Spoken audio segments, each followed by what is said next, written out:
Hey Miners fans, welcome back into the Matsu Miner YouTube broadcast. I'm Landon Stilz. Dylan will be joining us from the field in just a moment. It's another game here for your Matsu Miners at Herman Brothers Field. Today they're taking on the other Anchorage team in the Anchorage Bucs, who currently sit with an 11-10 record in second place in the ABL standings, only behind the Miners, coming in today with a 16-5 record. The Miners riding a 10-game win streak coming in today, looking to make it 11, and with a win, will clinch a spot in the top of the World Championship game. Dylan is down on the field with more. Dylan, how are we? Yeah, thanks, Landon. The Miners can clinch a playoff spot with 8 games left to go in the season. The 10-game win streak that they are currently on has built them a 5-game lead over every other team in the Alaska Baseball League. They're also leading in pretty much every single batting and pitching statistic this season, but that does not mean this team is not focused going into today. I got to talk to head coach Ty LeBron about what the message is going into tonight's game. Miners fans here with Coach Tyler LeBron, a 10-game win streak for your team for the second straight summer. Yeah. How do you keep this team focused after building such a big lead in the ABL? Yeah, I think that's mainly on our guys. I know us as a coaching staff, we just keep preaching, just go out and take care of tomorrow. We're not really focused on a streak, but just take care of business tomorrow and put us in a good position. But, you know, I credit our players. They show up every day and they grind. So I give it all to them. You can clinch a playoff spot with a win over the Bucs tonight. Also move the magic number to 3 for home field advantage throughout all of the playoffs. What's the message for the guys going into tonight? Just go out and play hard. Control the controllables. Obviously, you're trying to put yourself in a good position for the playoffs. So it would be really nice to clinch tonight and then clinch home field so we can kind of ease up on the back half. But, you know, we're just going to treat this like any other game and go out and play hard. Perfect. Thank you, Coach. The Miners have won the last 4 matchups against the Anchorage Bucs, and Anchorage comes into this game in what is a must-win tonight against the Miners if they want any shot of having home field advantage for the top of the world playoffs, but also if they want to keep that cushion between them and the Anchorage Glacier Pilots, just sitting 3 games back of the Bucs right now. But as we know from this season, no lead is safe in the ABL, and I'll send it back up to you on that, Landon. Dylan, thank you so much. Glad to hear from you. I'll see you up in the booth in just a moment. Miners and Bucs coming at you in just a second. We'll have the lineups and first pitch. Don't go anywhere.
It's Special Olympics Day here at Herman Brothers Field as the Bucs are set to take on the Miners in what could be an early showing of the top of the world EBL championship in just a couple of weeks. Miners sit atop the league at 16-5 with the Bucs 5 games behind them at 11-10.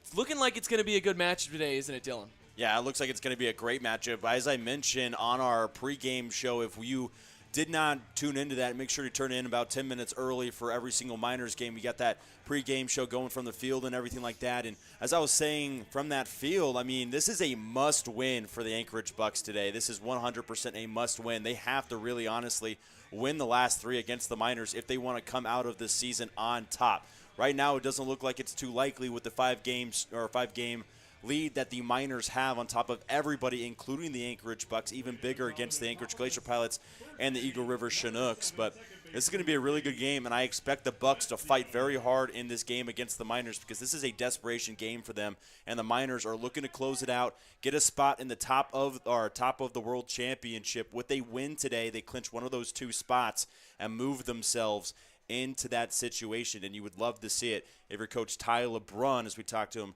earlier in the broadcast, he was saying, you know, these guys are really, really focused. We take it day by day, and this one's a really big day today. So hopefully the Miners can come out with a win. They would take the series against the Bucs as well with their 6th win against them this season.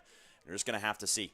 A lot riding on today's game as Josh Jansen delivers the first pitch to James Provencio. It's in there for a called strike 1, and we are underway. Thank you so much to Napa Auto Parts for sponsoring today's stream and being a part of all of our streams so far this season. That ball from Provencio is hit right back to Jansen, over to first and in time for the first out in the inning. Yeah, flash the pitching graphic here for Josh Jansen, one of the 2 lefties on this team. We've made it through all the way this far with just 2 left-handed pitchers. It's pretty special itself, but just one of the 2 lefties, the only starter for this team that is a left-handed pitcher. 13 2/3 so far, a couple of wins, 3.95 ERA, but the one time that he faced against the Bucs in the starting position, not too good of a start for him in Anchorage. This will bring up Kai McGarry, leads the league in stolen bases. That's hit on the ground to third and under the glove of Grout and away from the diving Parentoni for the first base hit of the game. That ball might have had a little bit of a different spin on it, too. Really difficult play for Grout to come off that bag and off that line to make it. Try to do the best he could, but it could have been I might have been a broken bat. Kind of sounded like maybe it was a broken bat. Could have had some weird spin going off of that as well. As this will bring Landon Underhill up. He's the shortstop today with Grant Haas out with some hamstring issues. He's been dealing with that for the past few games. McGarry leads off of first as Jansen delivers the first pitch home. Misses high, 1-0. Obviously some serious speed that you put on in Kai McGarry at first base, but the guy that you just mentioned in Grant Haas was their 300 hitter for the season for the Bucs. Their only guy hitting over 300 so far. That's a qualified batter, and it's been really hard for them to lose him, but it seems like they've actually won more games when he's out of the lineup than when he was in the lineup on that huge skid that they had. As Dylan mentioned, Haas is the only qualified batter on the Bucs roster batting at or above the 300 line. There's 10 total in the league as that pitch finds the zone for called strike 1. 6 of those 10 are on the Miners. Yeah, top 3 also on the Miners. Erickson, Geffrey, Parentoni, those first 3. The first one and the only one for the Bucs was in 9th was Grant Haas batting .302. They check back in on McGarry. He's in there safely at first.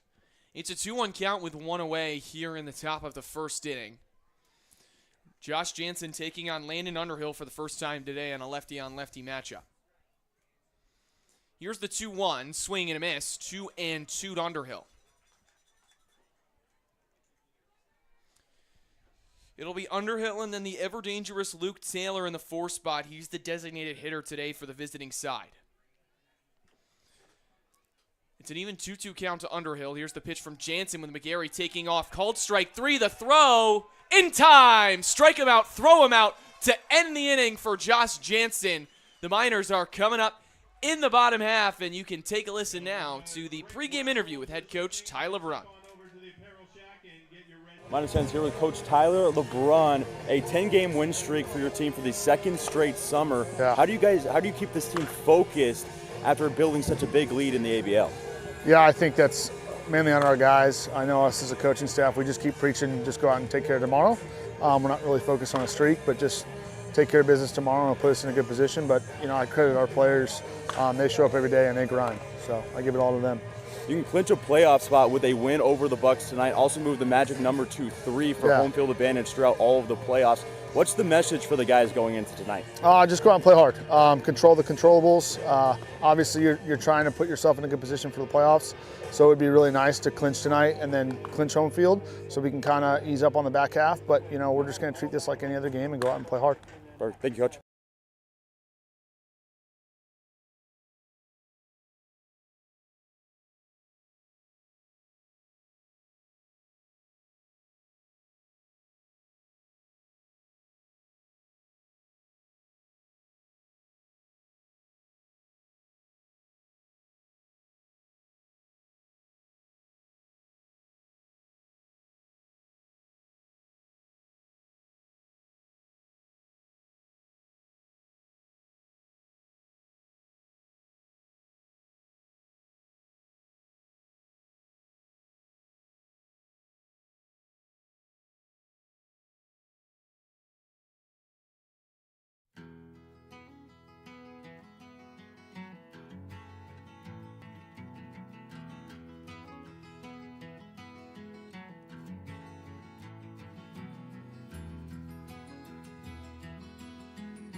Welcome back for the bottom of the first inning. Elliot Medlock is playing second, is going to lead things off for the Miners today. He'll be facing off against the pitcher in Sean Toger for the Bucs as the first pitch finds the zone, does not find the zone, misses outside and maybe a little downstairs. 1-0. Medlock, a recent commit to Rider University in the MAC conference. Medlock, did he go around? No, he did not. It's quickly 2-0. To the second baseman. Yeah, you see that Bryant University, obviously Rider University now after he decommitted, but 309 so far on this summer with the 387s, found his way back after that hamstring injury that kept him out for a handful of games. It's actually the first time he's facing off against the Anchorage Bucs since June 23rd in that 11-9 win. He played in a couple of games as of late, but neither one against Anchorage. The 3-0 pitch, fastball finds the zone. 3-1 to Medlock. Toger, a two-way player for this Bucs squad, normally plays either first base or is on the mound. Today, he's on the mound. The 3-1, breaking ball upstairs, finds the zone 3-2. A very talented pitcher as well who hails from Fort Collins, not too far away from where I grew up. The payoff pitch finds the zone, called strike 3. Medlock goes down looking after starting ahead in the count 3-0. I thought it was ball 4, but lands right on that inside corner, and I thought it was, from at least where I'm looking, it looked like a strike to me, but obviously I'm not right behind home plate or in the batter's box, so it's a lot hard for me to judge, but looked like too good of a pitch just to watch in there. This will bring up Carter Eberhard. First pitch from Toger, breaking ball on the outside corner for strike 1. Eberhard started the regular season off to a slow start, but ever since about the end of June, he's really picked things up as he skies that one into center field. Coming on is Naray, but under it is the shortstop in Underhill for the second out in the inning. Now batting, right fielder number 48. Yeah, he's really been one of the batters that have really starred for this team after starting off slow. We call him that California Baptist star, as I at least write about him when I write the post-game articles, because, him and Michael Malky, it's the two California stars. So, both been sensational. So Malky pitched in the save win yesterday against the Anchorage Glacier Pilots. It got a little bit scary. We talked to him after the broadcast, and he asked us, did I scare you guys a little bit up there in the press box? We're like, yeah, maybe just a little bit. Maybe just a little bit after he gave up that double off the top of the wall that left a tint in it, and you can see how close it was to going out. The 1-0 to Carter Geffrey is fouled off and out of play. It's an even 1-1 count. Geffrey went yard yesterday to tie the game up after being down 3-0 to the Glacier Pilots. Notched a 2-run homer over the right field wall. Here's the 1-1. Grounded over to third. Feeling it cleanly is Toki. High throw over to first, and it's going to go all the way to the fence. Geffrey slips, trying to round first and go to second. He'll be in there safely after the E5 from Toki. Yeah, just a really rogue throw, and that's not the first time we've seen Toki make a error over at third base this season against the Miners. And it gives them a runner with 2 outs, where Anchorage knows better than anybody with the Miners with 2 outs. One of the best teams that I've ever seen with 2-out hitting, and definitely the best in the ABL. As this will bring up Rich Erickson, one of the top 3 in all of the ABL in average, with Carter Geffrey leading off of first. The first pitch is taken outside, 1-0. Yeah, it's kind of hard to believe that Carter Geffrey is hitting over like right next to 370, and he doesn't lead this league in batting average. Rich Erickson does right in front of him, Parentoni right behind Geffrey. It's been a really good and hard lineup to throw against for every other team. The 1-0 is high on the fastball. 2-0's the count now to Erickson. And the funniest part about that is Greg Parentoni's third in batting average, and yet he bats 9th on this team to turn the batting lineup over to the top. He's a great 9-hitter to turn that order around. We saw it yesterday when he let us off. Here's the 2-0 count to Erickson. A breaking ball finds the zone. 2-1's the count. Geffrey with some speed over at first, but in a 2-1 with 2 away, not necessarily a situation where you want to send him. Don't want to take the bat out of Erickson's hands. Toger working from the stretch. Here's the 2-1. Breaking ball, tails a little too far outside. 3-1 to the catcher. Good eye by Rich Erickson, recognizing that was going outside and a little bit low as well to get himself into this hitter's count. 3-1, highest batting average on 3-1 counts in the entire MLB. On any count, it's 3-1. Here's the 3-1 home. Erickson fouls it straight back. The count will work full with 2 away.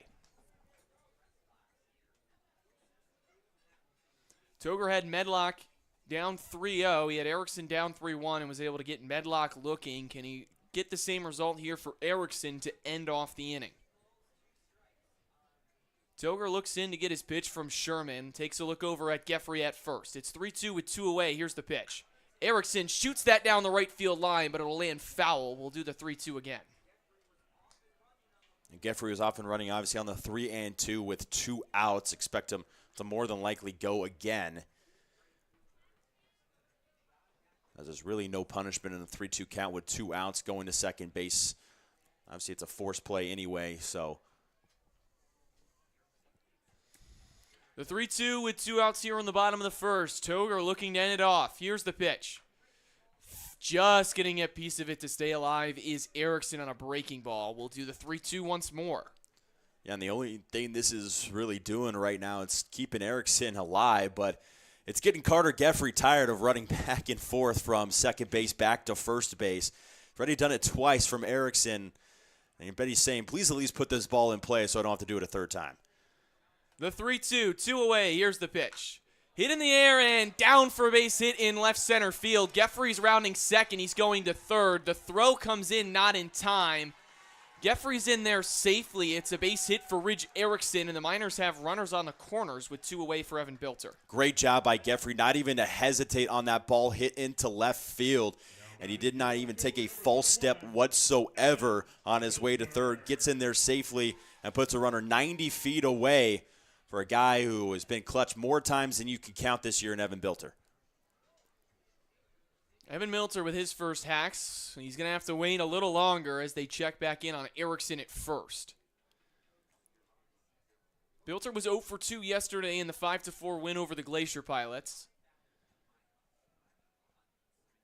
As Toger delivers the first pitch home, Bilter skies that one into center field. Coming on is Nare. He dives, can't make the play. Erickson is going to be held up at third. Geffrey scores. It's an RBI single for Evan Bilter, and the Miners take a 1-0 lead here in the bottom of the first. There you go, Captain Clutch himself and Evan Bilter coming in again and getting that first run of the game. Really good start for the Miners, starting off again ahead against the Bucs, who they started off behind constantly against this team at the beginning of the year. So much development and such little time in this summer. Ty LeBrun and Coach Jackson Jarvis and Steve Hecker, the pitch staff, just done a phenomenal job with this team. As this will bring up James McGee with runners still at the corners and 2 away. Couple of 2-out hits now for the Miners have given them this 1-0 lead here in the bottom of the first inning. You're going to see James McGee climbing up in that batting average. He's over 300 at one point, now at 282.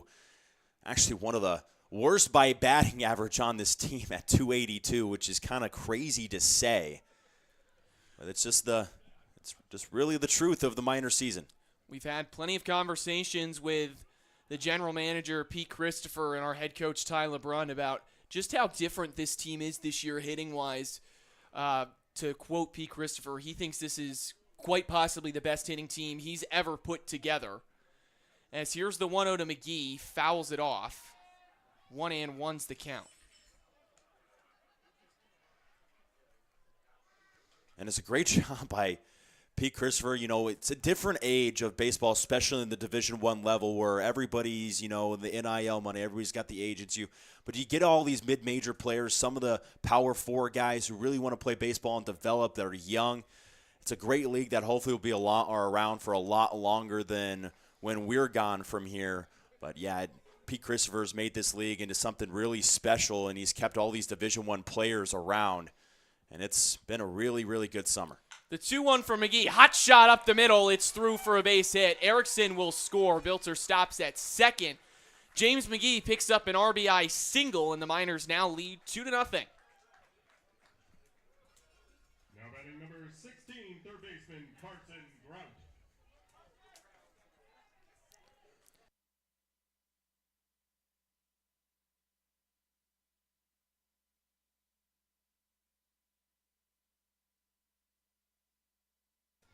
This will bring up Carson Grout. It's a 2-0 ball game with runners on second and first. And the first pitch, breaking ball with not enough break on it. 1-0. 3 hits for the Miners now with 2 outs to bring 2 runs across. The pitch from Toger finds the zone on a nice floating breaking ball. 1-1 to Grout. Grout's moved all around this lineup from as high as the 2 spot to the cleanup and now back down to the 7 spot. Been a crucial piece in this lineup and over at the hot corner at third as he swings through that pitch. 1-2. Off of second is Evan Bilter. Off of first is James McGee. It's 3 hits for the Miners and 1 for the Bucs. This inning was kept alive by a Toki error at third as Grout strikes out swinging to end the inning, but the Miners plate 2 runs and take a 2-0 lead with the top of the second on the way.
Welcome back for the top of the second inning. Luke Taylor's going to lead things off. He's behind in the count, 0-1.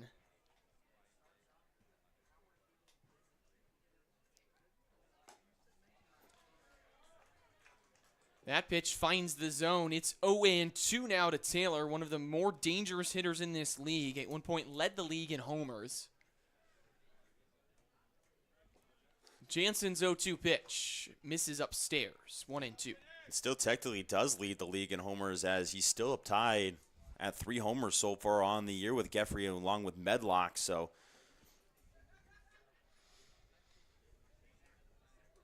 here's the 1-2 from Jansen. Swing and a miss, strike 3. Jansen gets Taylor swinging for strikeout number 2 and out number 1 here in the top of the second. And Jansen started off pretty good against the Bucs, who we mentioned the last time he faced off against them, just 2 2/3, gave up 6 hits, 6 earned runs, 8 total runs in that game, and has started off a lot better than down 8-1 in that game that we once were before coming back 11-9 in his last start versus the Bucs. The first pitch to Joey Narrett finds the inside corner for a ball, 1-0.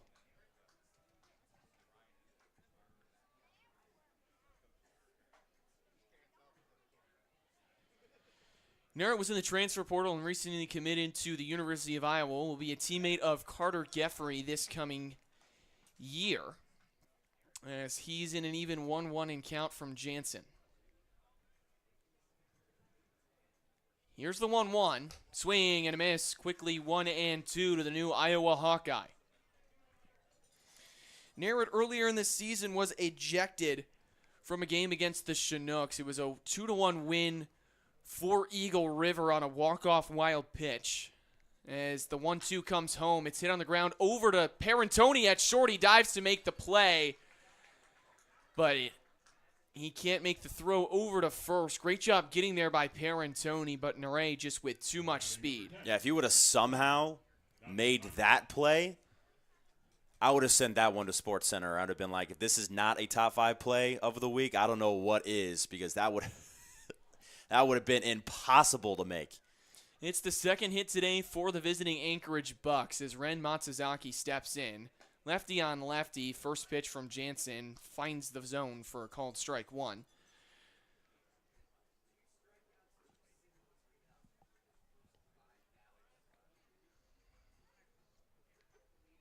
Here's the 0-1 to Matsuzaki, fouled away and out of play.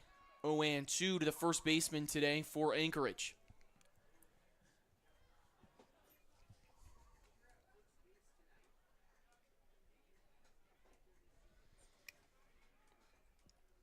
Off of first is Narrett as that pitch breaks a little too far outside. Great job to block it is Erickson, and it's a 1-2 count now to Matsuzaki. Matsuzaki moves up and down the first base line, either the catcher or the first baseman for this Bucs team, one of the many utility players for this squad, as he swings through that pitch for strikeout number 3 on the day for Jansen and out number 2 in the inning. And Jansen's looking really clean, and you see him right now. Look at him on the bump right now. He is ready for the next batter. He is absolutely zoned in right now. Didn't even take a second to breathe. He's ready with Erickson for the next batter to step in, and he was ready 10 seconds before this batter and Sherman was. The next batter is Sherman as Nare takes off. It's outside and gets to the backstop, bounced off of the glove of Erickson, but Nare was going on the pitch, so it'll go down as a stolen base.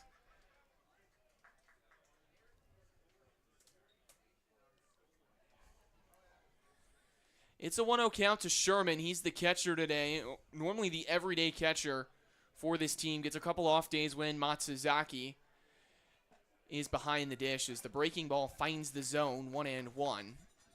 I think Taylor's only caught 1 time this year. He is also a catcher, but coming back from injury as well. And yeah, and it's normally this guy right here doing all the dirty work behind the dish. The 1-1 misses high and outside on a fastball. It's 2-1 now to the righty and Sherman.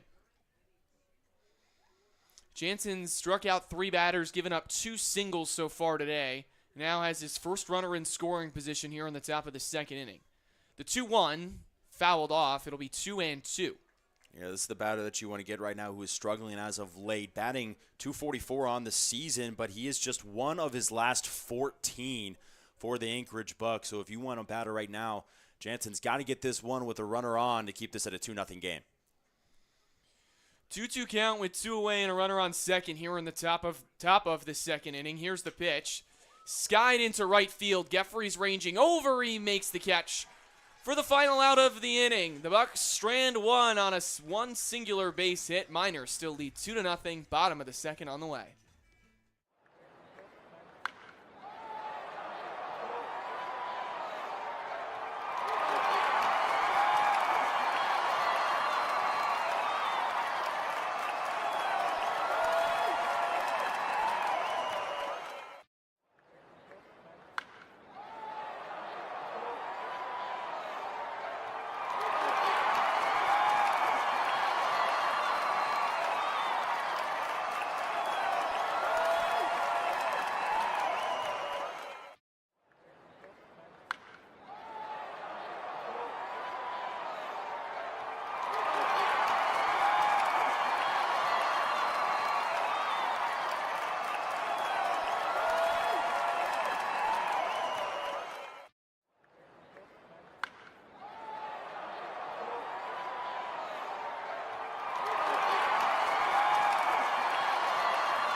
Lincoln Stevenson will lead things off here in the bottom of the second as he takes a pitch downstairs. It's 1-0. Toger not off to his sharpest start, was working through the top of the Miners order pretty well until an error by third baseman Toki that allowed that 2-out runner in Carter Geffrey to reach, and from there the Miners had 3 hits in a row to make it a 2-0 ball game. As Stevenson takes upstairs, he's ahead in the count 3-0. And we mentioned all the time on the broadcast about the 2-strike hitting of this, or 2-out hitting of this team. 3 more already in this game, 3 of 5 with 2 outs. And enough can't really be said. And Toger, you mentioned, off to a little bit of a rough start. His last start was beautiful against the Glacier Pilots and threw 4 innings of work and 2 hits. But that's a Glacier Pilots team that is, let's say, just not up to par with the Miners on total hitting on this season. Just blow them out of the water in every category. The count is now full on Lincoln Stevenson.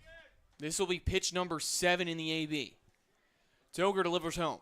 Breaking ball misses upstairs, and the leadoff man is aboard here for the Miners. This will bring up the player of the week in Greg Parentoni. They had a batting average of 520 in this past week with 5 RBIs and 15 hits. Parentoni, one of the best hitters in this lineup, and he sits in the 9 spot.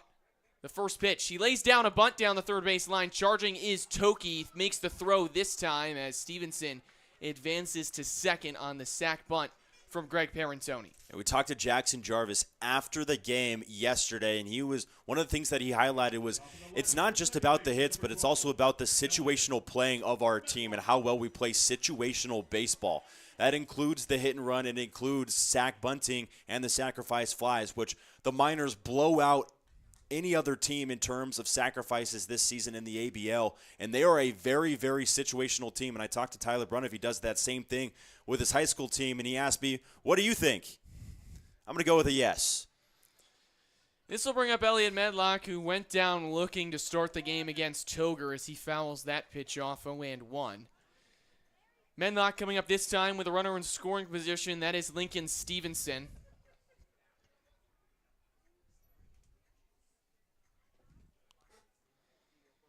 Toger trying to work a bounce-back inning after giving up 2 runs in the bottom of the first. Stevenson off of second. Toger delivers home.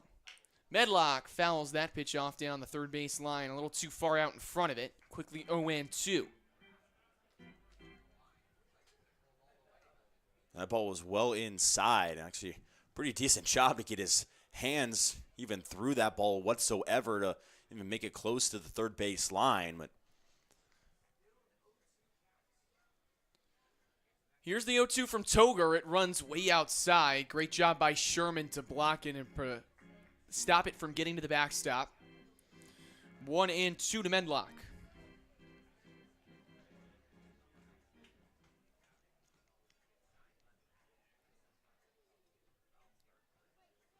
Here's the 1-2. In the air into left field. Over is the left fielder in McGarrett, and he makes a catch on the run for out number 2. it's a really good catch by McGarrett. I thought the ball's going to end up sinking into left field and allow Stevenson to at least get to third. Probably wouldn't have got him home, but it would have been runners at the corners at very least. This will bring Carter Eberhard up for the second time today. Eberhard's 0 for 1. After a pop out to the shortstop in Underhill.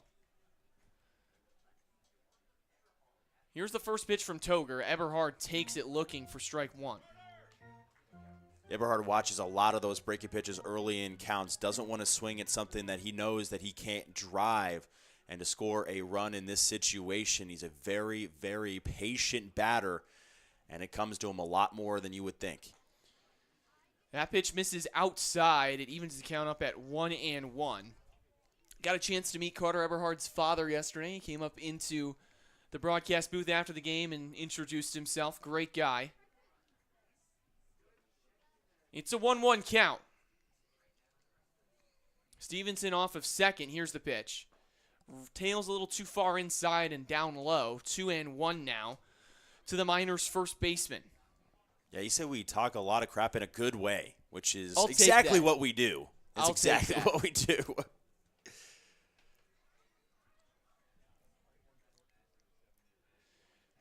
Toger's going to step off before he throws the 2-1 to Eberhard. Wants to make sure him and his catcher and Reese Sherman are on the same page. Here's the 2-1. Hit on the ground to the second baseman in Provencio. He fields and fires over to first. It's in time for the final out of the inning. The Miners strand 1 on a Lincoln Stevenson walk. No runs, no hits. 1 man left on base. We'll be right back for the top of the third.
Logan Ewell's going to lead things off for his first axe against Josh Jansen here in the top of the third inning. The first pitch, tails too far outside, 1-0. Jansen with 3 strikeouts through 2 innings. His next pitch, tails outside once more, it's 2-0. And this was the inning the last time he faced against the Bucs. He did not get out of the third inning. Pitched 2 2/3, but he's looking a lot more focused, and really he's got his stuff working for him today from the lefty from Wisconsin Oshkosh. The 2-1 was fouled off into the Miners' dugout.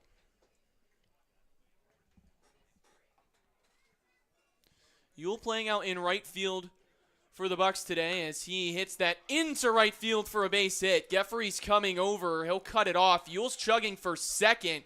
The throw is not in time. It's a leadoff double for the right fielder and Logan Ewell. And perfectly placed right down the line off of Jansen. That's a good start for the Bucs in the third inning, trying to break into this 2-0 lead that the Miners have built in. And we talk about it all the time in the ABL. No lead is ever safe, especially against the Anchorage Bucs in a game where it's a rival game against the Miners. Never comfortable with any amount of lead. The Miners on the offensive side have definitely proved that. This will bring up Jaden Toki, and he hits that a mile out to left field, taking Bilter all the way back to the wall, and he's not going to be able to keep it in the park. Jaden Toki with a 2-run shot to tie this game up.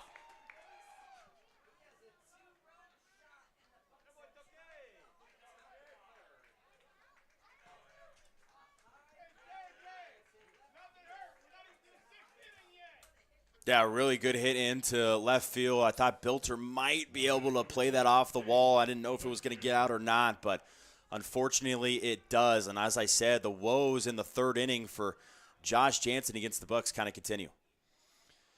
As this will bring up the leadoff man in James Provencio with nobody out in the inning. The first pitch swung through, 0-1's the count.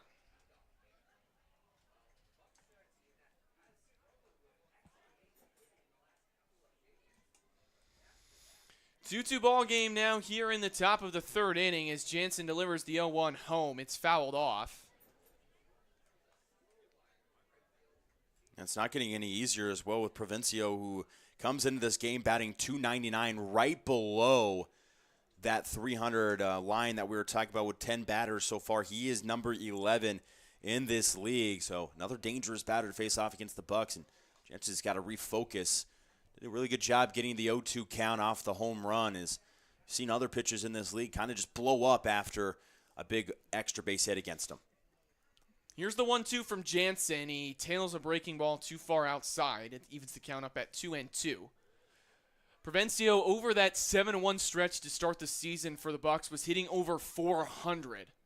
Has fallen off since then as the Bucs struggled. The 2-2 just misses. It's a full count. Ever since that 7-1 stretch where the Bucs looked like the top and the cream of the crop, lost a couple and now standing at 11-10. Here's the pitch. Shot down the left field line and foul. We'll do the 3-2 once more.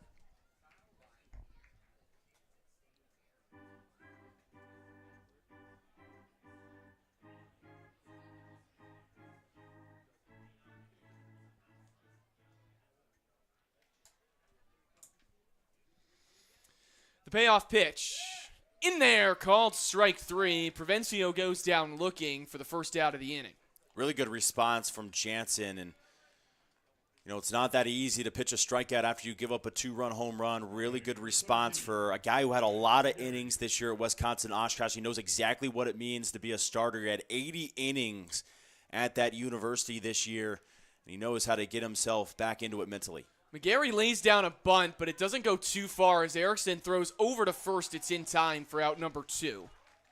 Yeah, that actually moved more in towards the inside of him and kind of jammed him. He thought it was going to be a better pitch to lay down the bunt, and unfortunately ends up right next to Rich Erickson for the Bucs, and an easy out number 2.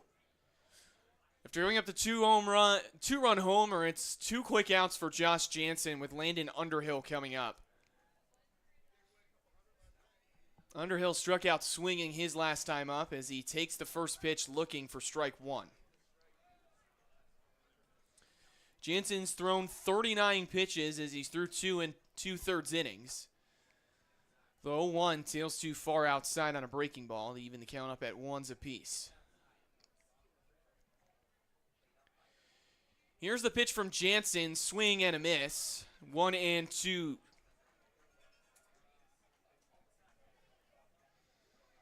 Jansen's making really quick work on the mound today, too. The 1-2 just misses on a slider.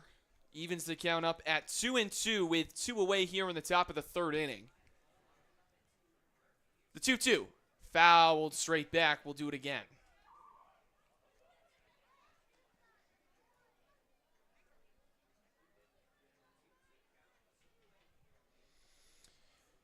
Jansen from the stretch, hitting the air into right center field. Stevenson is under it for the final out of the inning.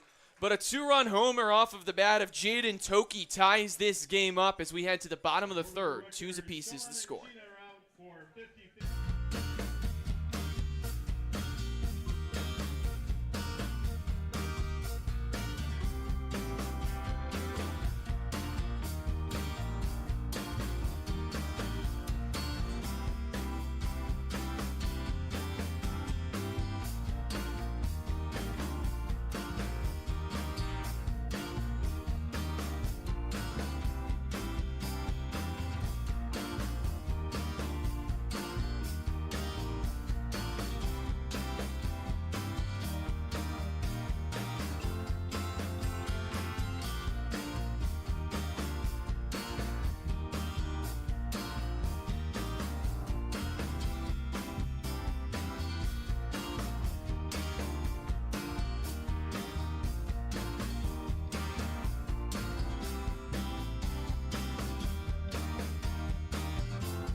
Carter Geffrey is going to lead things off here in the bottom of the 3rd inning, as the first pitch from Toger misses downstairs. Geffrey reached on an E5 from Jaden Toki, the man that just tied this game up, over at 3rd in the bottom of the 1st inning.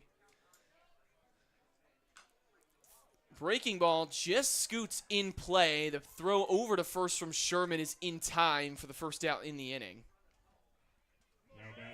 Yeah, I'm sure that error is also forgiven as well from Toki as he tied up the game with that big 2-run shot. And now it's Ridge Erickson stepping in, trying to start something back off for the Miners. And what is it, basically a 0-0 game at 2s apiece. Erickson is 1 for 1 today with a run scored. He was the first of 3 hits in the bottom of the 1st inning, First pitch misses upstairs, 1-0's the count.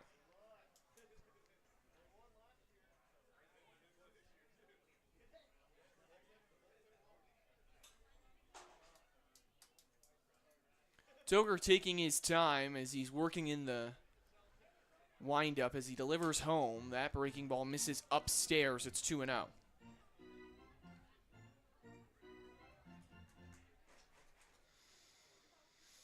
Toger with a pair of strikeouts on the day as he's about to deliver pitch 50.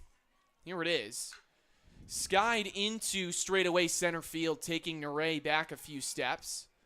And he makes the catch for out number 2. That ball actually carried a lot more to... Am I wrong on this, or did that carry more to right center than it normally does, though? It carried a little bit more than I thought it was going Yeah, to. this one, yeah, it definitely carried a lot more to center than it normally does here. As this will bring up Evan Bilter. He's 1 for 1 today, brought in that first run on an RBI single. He's ahead in the count 1-0.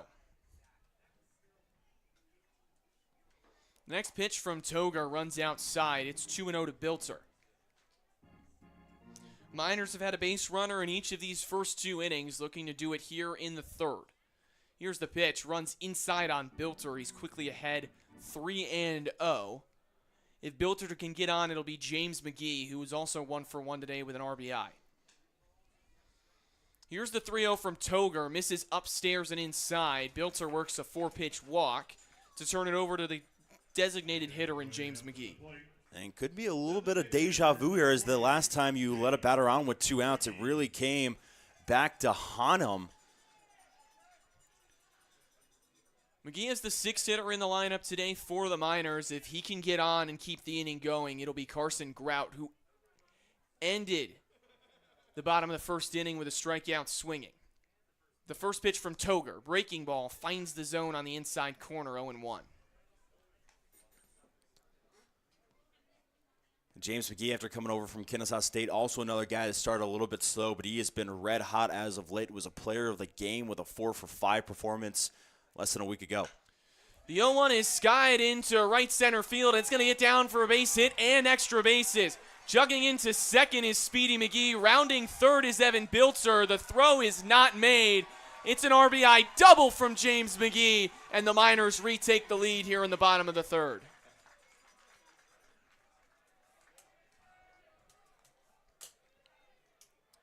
You call him Speedy McGee. First time we got to use that nickname on his I'm so double. happy, dude. They call him Speedy McGee, and used his speed to get to second base there. Evan Bilter came all the way around and scored. Great job by Evan Bilter as well. And now it's Carson Grout's turn. We talked about a little bit of struggling so far, but it's a brand new game for Carson Grout, and he could change everything and start a new streak for himself right here. Grout swings at the first pitch. Over is Provencio. He makes the catch on a high hop to get Grout out at first, and that'll do it here in the bottom of the third. 2 hits and 1 run scored with 1 man left on base. We will be right back for the top of the 4th inning. Miners lead.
Luke Taylor is going to lead things off here in the top of the 4th inning as the first pitch from Jansen just misses on the outside corner. Taylor's 0 for 1 today with a strikeout. The 1-0 from Jansen fouled off. 1-1. Luke Taylor still with the batting average over 400, 276 now on the batting average. Has struggled a little bit in that terms as of late, but really kept it going in the last couple of games for the Anchorage Bucs against the Glacier Pilots and Chinooks with 3 hits. The 1-1 just misses on the inside corner. 2-1's the count.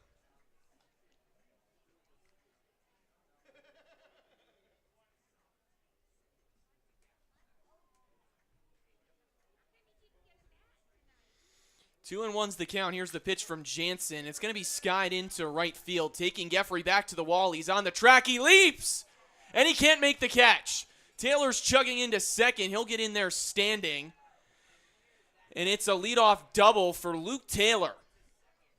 Nearly a catch from Geffrey. That was a really low probability catch as he bounced off the wall, but it looks like he might have had it for a second and lost it. But it will go definitely down as a double for Taylor, who strikes again into right center field. His 4th hit in the last couple days.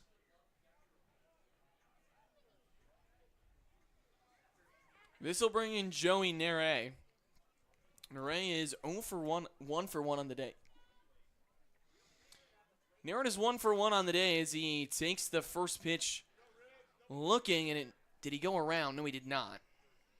It's a 3-man umpiring crew here today at Herman Brothers Field in a 3-2 ball game here in the top of the 4th. Miners lead. Luke Taylor leads off of second base after a leadoff double.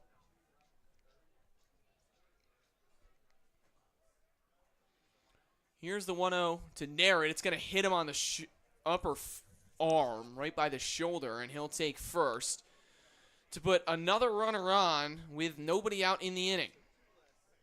Now batting number 10, Ren Matsuzaki. This will be Ren Matsuzaki. Matsuzaki's 0 for 1 today. Going up now with nobody out and runners on second and first. It'll be interesting to see if he potentially lays down a bunt. The Bucs are not a team known for their small ball play. Really nobody in this league outside of the Miners really are. 2 on with nobody out as the first pitch to Matsuzaki. He tries to lay down the bunt. They're going for the back pick. The throw is in time to get Taylor. Caught too far off of second base. Erickson recognized it and threw him off. And just as we mentioned, trying to lay down the bunt, and you ended up getting your guy at second base back picked. I mean, that's on Taylor. I mean, you got to recognize you got to go in when the bunt goes down, but it is just, you talk about the situational playing of the Miners, and the Bucs tried to play in the Miners ballpark and ended up in a terrible situation. It's a 1-1 count to Matsuzaki. Here's the pitch. In there for a called strike 2.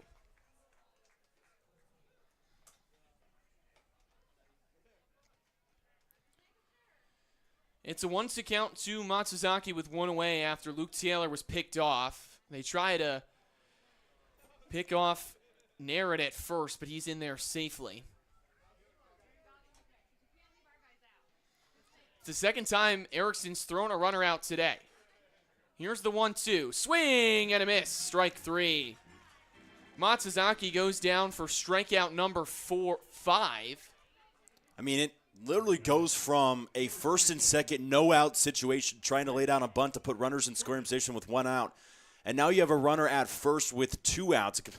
I mean, that back pick completely changed every single thing. It changed Matsuzaki in that AB. After you saw the back pick, he took a really long sigh, and you could tell he wasn't really ever super focused again against Jansen after that. And it's really put the dent in the Bucs to try to tie back up this game or even take the lead at that point. It's an 0-1 count to the catcher in Reese Sherman. Here's the pitch. Swings through that one to an 0-2. Narrett was on after a hit by pitch, and now he's the lone runner at first base.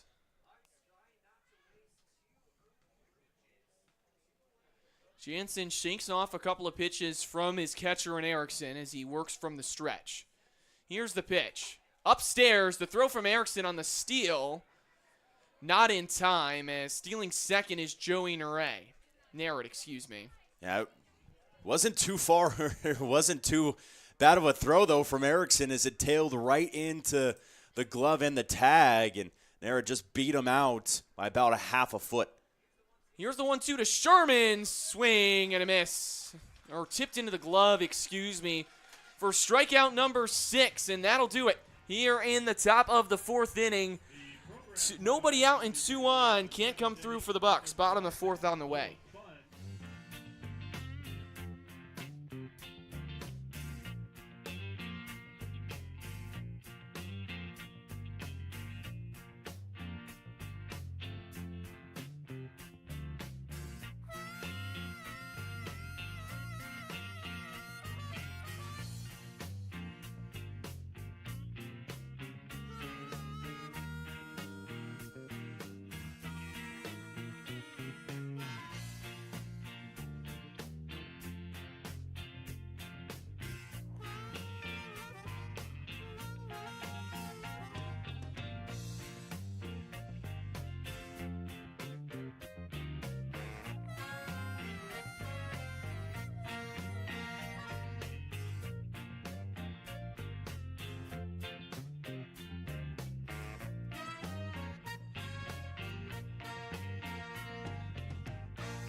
Bottom of the fourth inning, Lincoln Stevenson's going to lead things off against Sean Toger. The first pitch finds the zone for called strike one. Stevenson walked his first time up to lead off the bottom of the second inning, as he fouls that pitch off quickly in an 0-2 hole. Stevenson was left stranded over at second in the bottom of the second. As here's the 0-2 from Toger. A breaking ball tails too far outside. 1-2 to the center fielder. And just flash those stats on your screen. The 274 hitter for Lincoln Stevenson. All this team who hits over 300 as a team overall. You look at who's struggling, I guess, in terms of average on this team, and you could technically say Stevenson's one of them, but with the 18 RBIs, it's very hard to say that Lincoln Stevenson is struggling. Here's the 2-2. Just gets a piece of it to stay alive when he was trying to pull his bat back to foul it off. We'll do the 2-2 once more.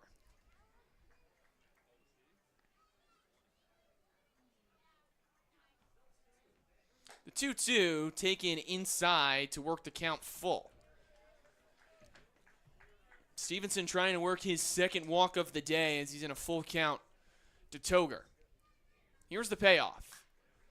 Skied into right field. Coming under it is Ewell, and he makes the catch for out number one in the inning.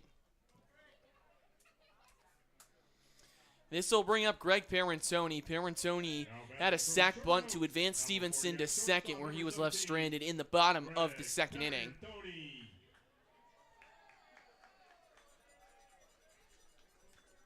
The third baseman in Toki is playing a little bit in on the grass. Yeah, and as he should. Parentoni lays down the drag bunt more than anybody on this team. And more than anybody in the league. Yeah, definitely for sure. As Parentoni's quickly ahead 2-0.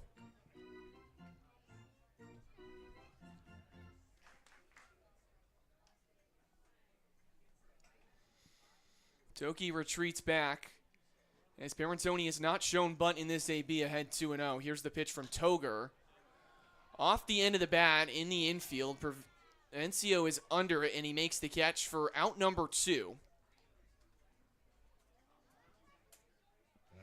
And this will turn the lineup over for Elliot Medlock. Medlock is 0 for 2 today with a strikeout looking and a fly out to center field.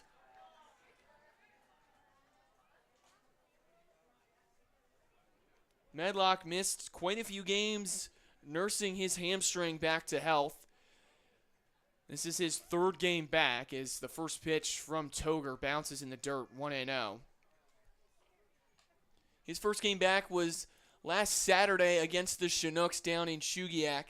Had the off day against the Pilots on the 6th, and then made his first home appearance since the 22nd of June yesterday in the 5-4 win against the Glacier Pilots.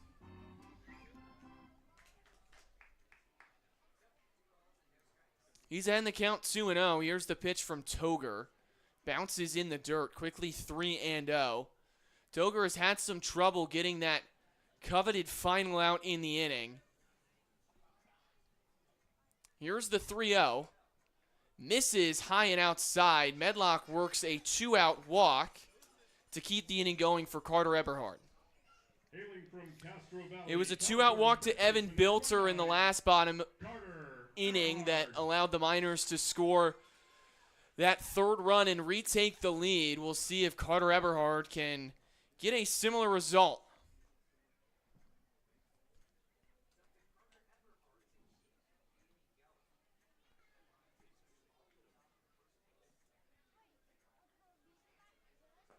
That pitch misses downstairs. It's 1-0 to Eberhard. Medlock dancing a little bit off of first. It'll be interesting to see if they send him. He at one point led the league in stolen bases, but now that spot now belongs to the left fielder for the Bucs in Kai McGarry. Medlock dancing. Does not take off as that bounces in the dirt and gets by the catcher and Sherman. So Medlock's going to stroll into second base with 2 outs. I couldn't imagine that Medlock would even steal nearly as much as McGarry the rest of the year to even compete with that stolen base. But yeah, he was in front of the speedster left fielder and Kai McGarry, and he was leading in a good amount of statistics when he went down with that injury. And It's good to see him back and at least full or mostly healthy. Talked to him, he did say that hamstring's doing pretty well, but obviously you're going to nurse a hamstring injury. Once you pull your hamstring again, it's even tougher to come back, and you probably wouldn't see him again if he happened to go too hard and pull it again. Here's the 2-0 to Everhard. A breaking ball finds the zone for called strike one.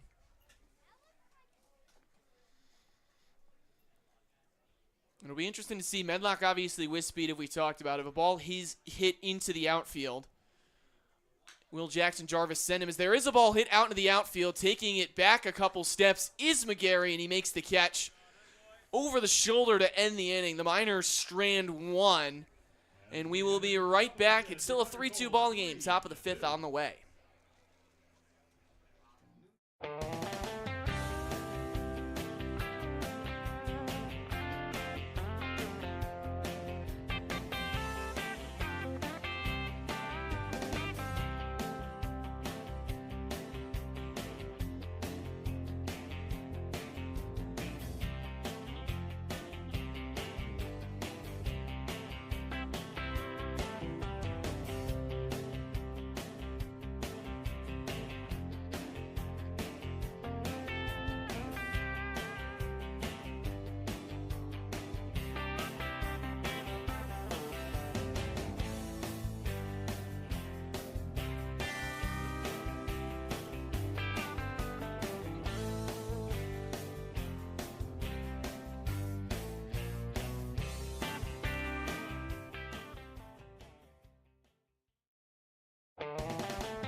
Welcome back in for the top of the fifth inning. Logan Ewell takes a pitch for strike one from Jansen.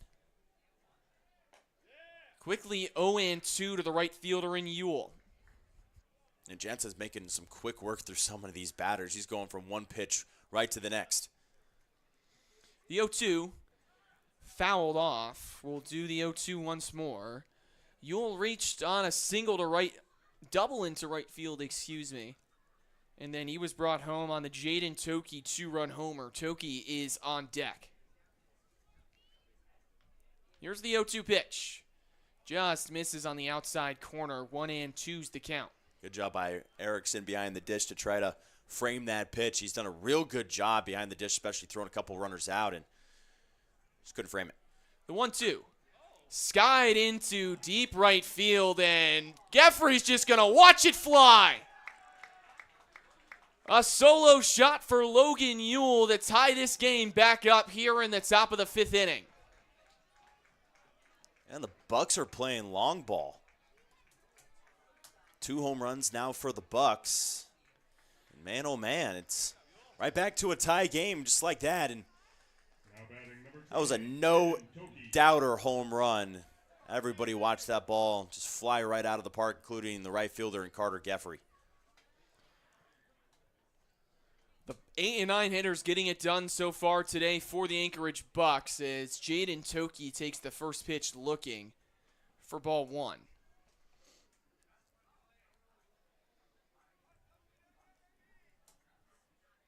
Here's the 1-0. Fouled away and out of play out in right field. It was Toki with the 2-run homer to tie it in the top of the third, and it's Logan Ewell who ties it in the top of the fifth with a homer of his own.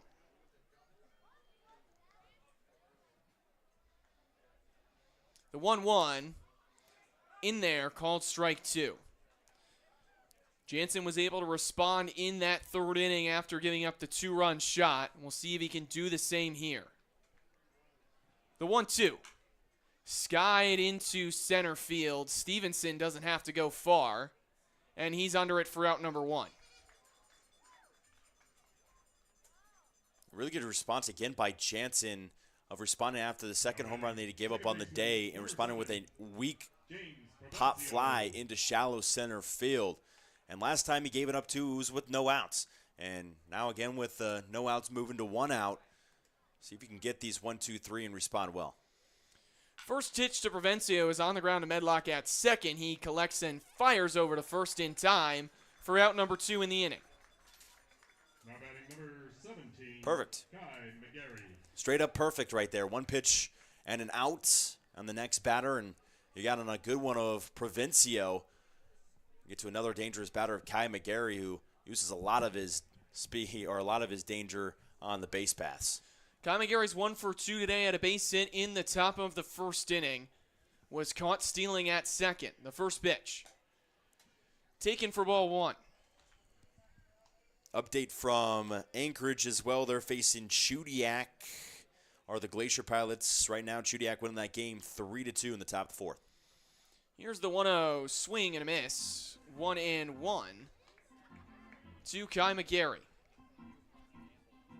Jansen has 6 strikeouts on 6 hits and 3 runs given up, both on the long ball.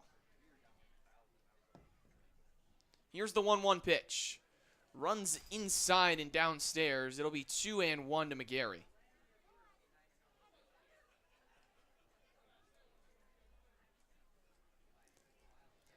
This will be pitch number 72 for Josh Jansen. And it misses outside to a 3-1 count. Nobody warming up in the Miners bullpen currently. These next few batters are Josh Jansen. If he can't get McGarry out here as he's behind in the 3-1, here's the pitch. Runs inside for called strike 2, and the count is now full to McGarry.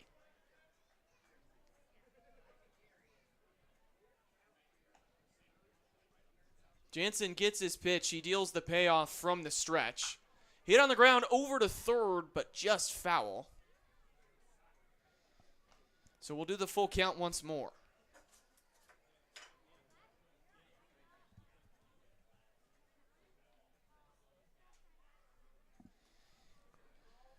Jansen working from the windup. Here's the payoff. Hit on the ground over to third. Grout fields and fires over to first. It's in time for the final out of the inning, but a solo shot off the bat of Logan Ewell ties things up here in the top of the 5th. 3-3 ball game, bottom half on the way. Your red tickets. We've got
Sean Toger's day is done as he got through 4 innings of work, gave up 3 runs on 4 hits. Cade Weiger is in. The pitcher out of North Dakota State got here this morning, played for the Bucs 2 seasons ago.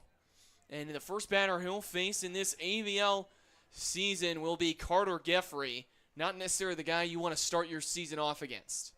His first pitch, swing and a miss. 0-1. Yeah, he took a monster hack on that first pitch as well. He was swinging for the Fred Meyer sign in left field. See what he does on the second swing. Here's the 0-1. Geffrey takes it for strike 2. Might be a little too inside for Geffrey's liking, but it has been pretty consistently called on that inside corner. Here's the 0-2 from Weiger. Geffrey checks his swing. Did he go? No, he did not. Count moves to 1-2. A good hold up by Geffrey, recognizing that off-speed landing in the dirt. It'll be Geffrey, Erickson, and then Bilter. If anybody gets on, it'll be James McGee, who's 2 for 2 today with 2 RBIs. The 1-2, hit in the air to left field. McGarry doesn't have to go far. He's under it. And he makes the catch for out number 1. Now batting number 6. There's a towering fly ball from Carter Geffrey, but did not result in anything but out number 1. As this will bring up Ridge Erickson. He's 1 for 2 today with a run scored. Had the first hit for the Miners in that bottom of the first inning. Scored that second run off the bat of James McGee.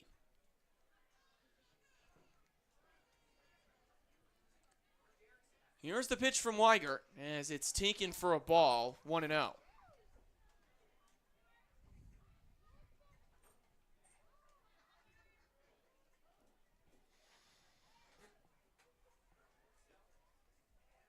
The next pitch from Weigert is taken inside and low.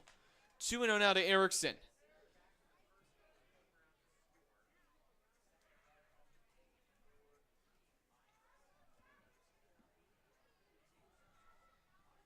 Weigert's 2-0 pitch is hit in the air into left center field. Under it is McGarry, and he makes the catch for out number 2. As this will bring up Evan Bilter. Fielder number 31. Bilter walked his last time up and had an RBI base hit to bring home Carter Geffrey for run number 1 for the Miners. It's been with 2 outs that the Miners have done all of their damage today.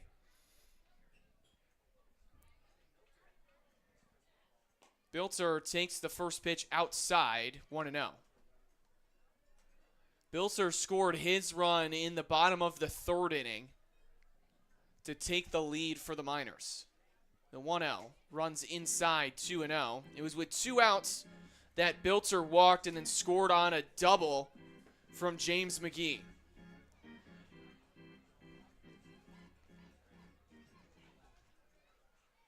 Here's the 2-0 pitch. Bilter takes it for a called strike 1.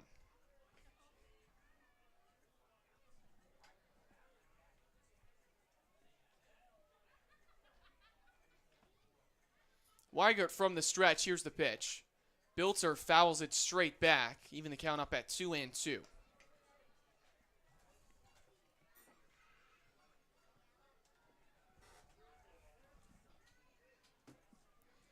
Just over an hour into this game, we're in the bottom of the 5th inning. It's tied at 3 apiece. It's a 2-2 count to Evan Bilter. Here's the pitch. Taken high and inside. Count is now full to the left fielder. Real tough for this pitcher and Weiger to come onto this bump after he got here this morning from North Dakota State, and he's throwing pretty well in the first 2. Now it's getting 3, 4, 5. The payoff pitch in there, called strike 3. Bilter can't believe it. He's shaking his head as he heads back to the dugout, but it's a 1-2-3 inning for Cade Weigert in his ABL season debut, and we're headed to the top of the 6th. Don't go anywhere.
Landon Underhill's going to lead things off against the new pitcher in Cade Arn. Josh Jansen got through 5 innings, gave up 3 runs on 6 hits, was punished by 2 homers, one a 2-run shot by Jaden Toki, and a solo shot by Logan Ewell. The first pitch from Arn, in there, downstairs, excuse me, for ball 1.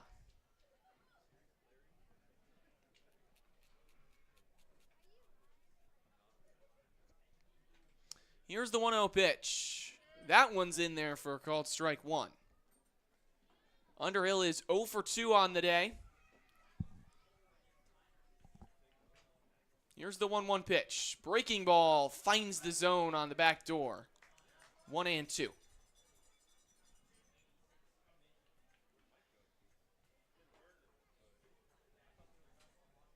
Here comes the 1-2 from Arn. Fouled off down the third base line. We'll do it again.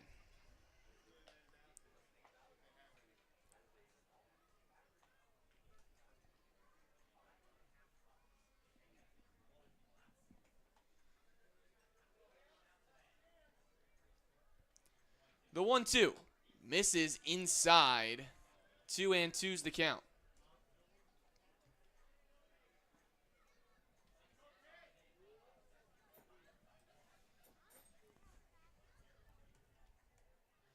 The 2-2. Looks like he may have got a piece of it for a foul. I couldn't necessarily tell what it was. It looks like it was a called strike 3. Yeah, he went all the way through, and he called him out on the on the swing. I don't think that got contact with the ball at all. It was such a delayed reaction from the guy. It wasn't. He didn't necessarily do a punch out. All he did was just the simple. Well, he went through. So you wouldn't do the punch out when he swings through that third strike, what it would technically be. But I don't know if exactly what the call was there. It's either that or it was just a very nonchalant, out. As strike 1 is in there to Luke Taylor from Cade Arn. Taylor laced a leadoff double in the top of the 4th inning, and then was backpicked off of second base. As that pitch misses, it's 1-1. Arn has that nasty slider that he can throw for a strike very consistently. It's very difficult for hitters, especially right-handed hitters, to hit. As the fastball has some life to it, it's 1-2.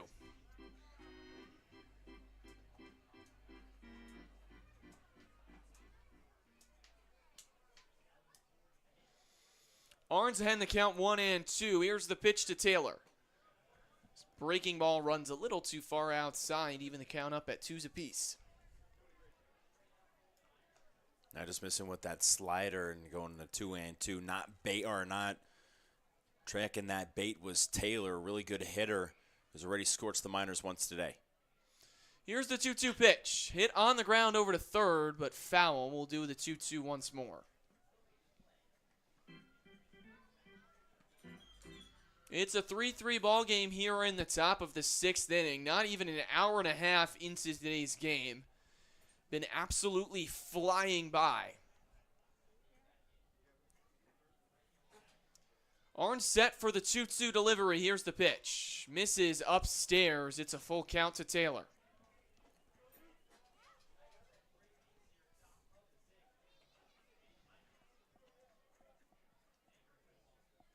Arn trying to get out number 2 as he delivers the payoff. Skied into right field, taking Geffrey over towards the foul line. He makes the catch on the run for out number 2. You know, we were talking before the game if Ian Francis actually showed up, the catcher from KU. He's a really talented hitter as well. Wouldn't be able to take his bat out of the lineup. If we're talking, Geffrey probably would have caught, but, it would have been That's an everyday right fielder. Yeah, you're an everyday right fielder now. So, it would have worked out, but we would have been really questioning how it was going to work. And then, you still had to question it once James McGee started hitting really well. And he's found himself in the lineup every game because of his ability to play in right field along with the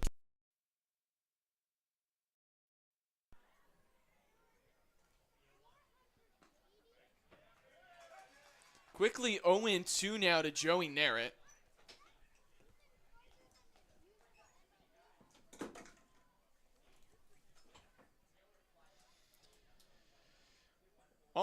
delivers the 0-2. Skied into center field. It's going to get down and go all the way to the wall. And there it's chugging in for second. Just feeling it now is Stevenson. He's going for third. The throw, not in time. It's a 2-out triple for Joey Narrett. Yeah, that ball, did not get slowed down by the outfield grass whatsoever and rolled all the way to the wall. And by the time Stevenson fielded it, Narrett was already at second base. It was going to be an easy triple for him. Could have gone in there standing. And a little bit of danger now against Kate Arn with 2 outs. This brings up Ren Matsuzaki, who's 0 for 2 today. Coming up with a runner in scoring position in Joey Narrett. The first pitch from Arn. Fouled off 0-1. Matsuzaki already with 2 strikeouts so far today. Both of those were against Josh Jansen. Arn with a chance for his first strikeout to strand the runner over at third. Ball tails too far outside, 1-0. This would be his second strikeout if he gets it.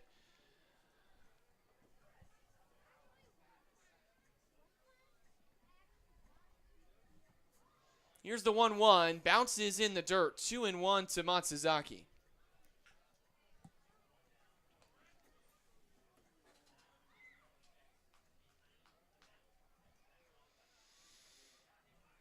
Matsuzaki called time.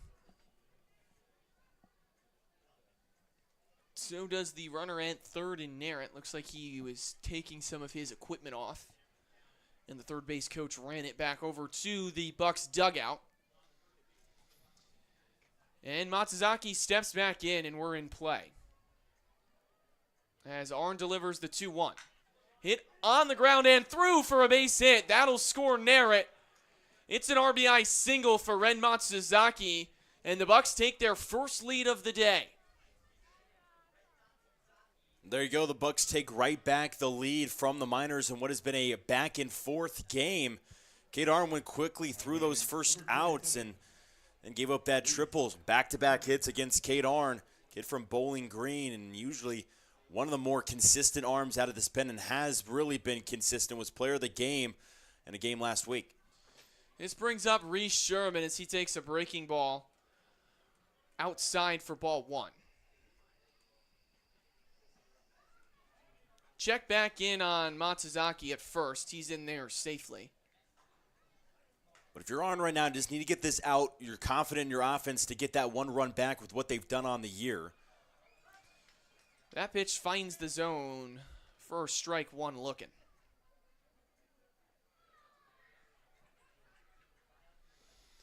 Bucs now lead this one 4-3 on 8 hits to the Miners 4. Swing and a miss. 1-2's the count to Sherman. Arn 1 strike away from getting out of the inning, only giving up 1 run.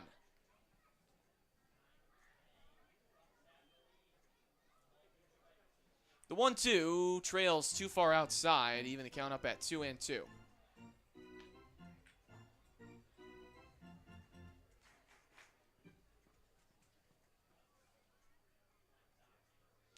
2-2 with 2 away here in the top of the 6th inning with a runner on first.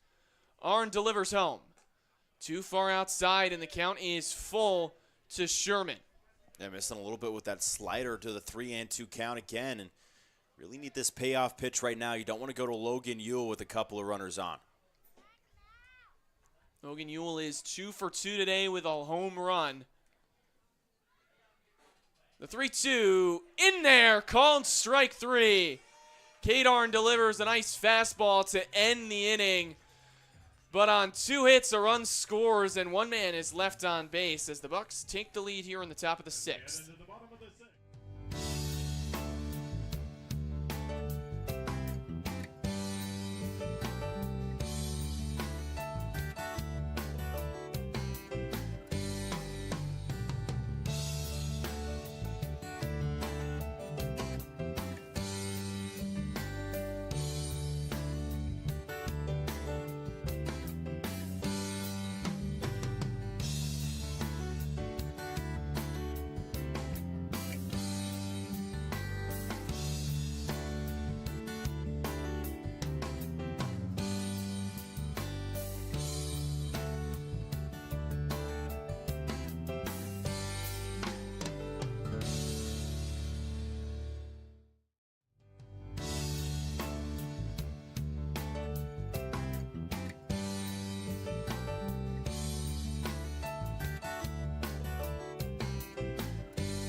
hot hitter today for the Miners, and James McGee is going to lead things off against Cade Weigert out for his second inning of work.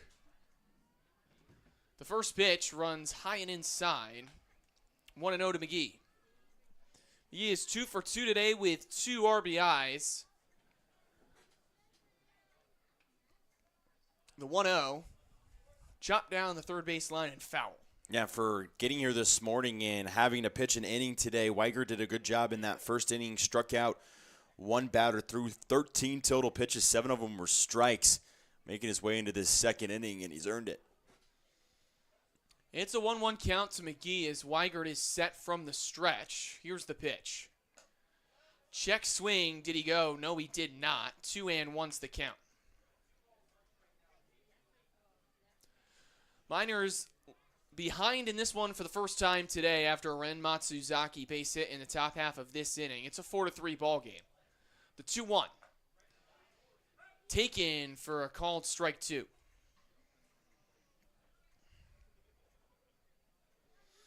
Weigert looking for strikeout number 2 on the day here of James McGee for out number 1. Here's the pitch. McGee hit up the middle and fielded by Underhill onto first in time for out number 1.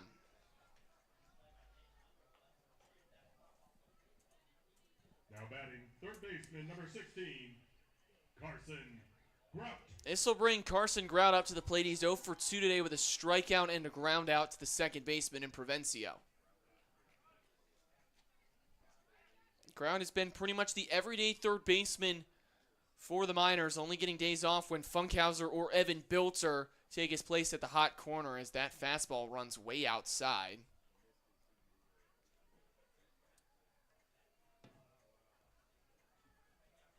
Grout, a recent commit to the State College of Florida. The 1-0. Outside, 2-0.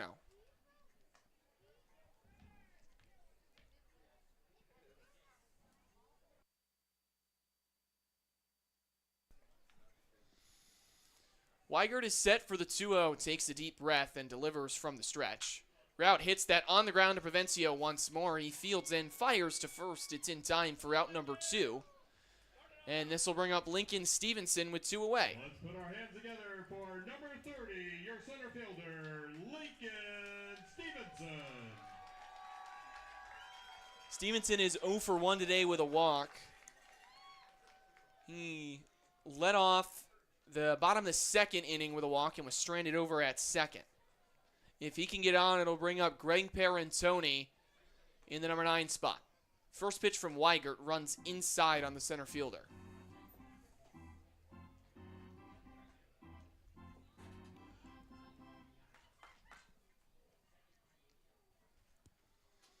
Here's the 1-0. Stevenson takes it in the dirt, 2-0.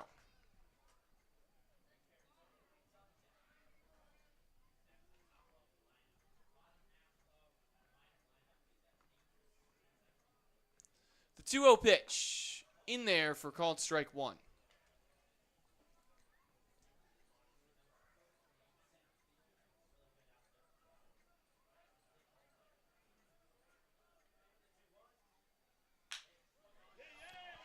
That pitch is through for a base hit into left field. As Lincoln Stevenson's going to reach with 2 outs. Number 17, your shortstop.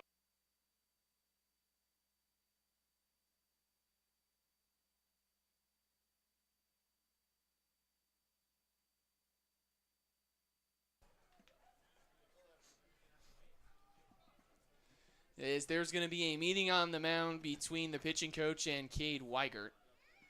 As Stevenson reaches with 2 outs, and Weigert's day is done. We'll be right back. A new pitcher coming on the mound for the Bucs.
The new pitcher on the mound is Anthony Steinhoff, wearing number 38, a lefty for the visiting Anchorage Bucs. First batter he will face will be Greg Parentoni. Parentoni takes the first pitch for strike one. Yeah, listed at 6'8", 205 pounds out of Western Illinois University. We got a 6'8" guy, maybe a little bit more bulky, though, in Grayson Chapel. Not calling him fat. Not calling him fat. I'm calling him solid, okay? No one calling thought him you were muscular. calling him fat, and then you brought it up as that pitch misses outside, a 1-1 count to Parentoni. Well, I just know Chapel would come up to the thing and be like, "Are you calling me fat? Are you calling me fat?" No, I'm not calling you fat. He'd kick your butt, dude. Yeah, 6'8", 230-pound Grayson Chapel. Yeah, he probably would. It's a 1-1 count to Parentoni. Here's the pitch. Parentoni skies that into right field and out of play foul. Lincoln Stevenson leads off of first after a 2-out base hit to left field. It was the 5th hit of the day for the Miners compared to the 8 hits for the visiting Bucs. Here comes the 1-2 pitch from Steinhoff. Stevenson takes off. That ball is going to be skied into right center field. Under it is Ewell, and he makes the catch. For the final out of the inning, Steinhoff comes on with 2 outs and gets out number 3 as we head to the top of the 7th inning. Bucs lead it 4-3.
Logan Ewell's going to lead things off here in the top of the 7th inning against Cade Arn. The Bucs lead this one 4-3. First pitch misses inside and downstairs. Ewell is 2 for 2 today with an RBI and 2 runs scored.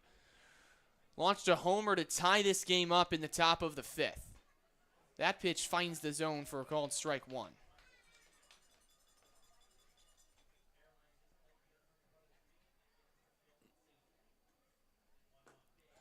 The 1-1 is swung on and missed. 1 and 2 is the count.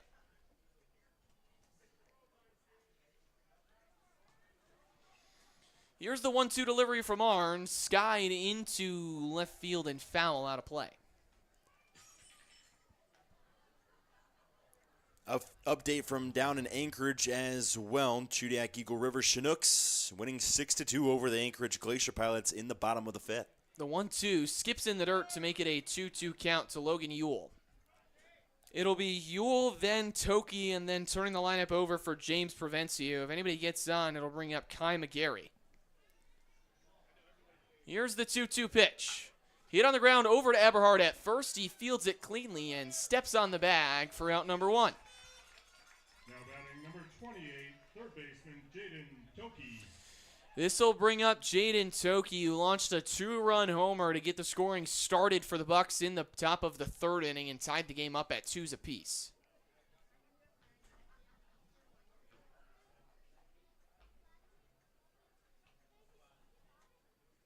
Three of the 4 runs for the Bucs today have been scored on the long ball. That 4th run was scored on an RBI single from Ren Matsuzaki. He's playing first base today. As Arn delivers the first pitch in there for a called strike one to Jaden Toki.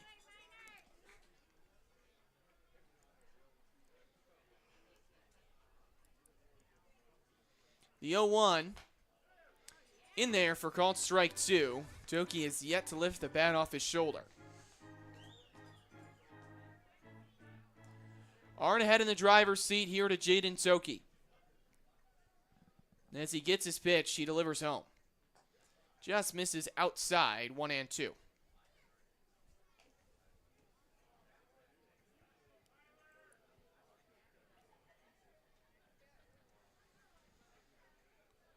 One-two count with one out here in the top of the 7th inning. Here's the pitch. Breaking ball runs a little too far inside, even the count up at 2 is apiece.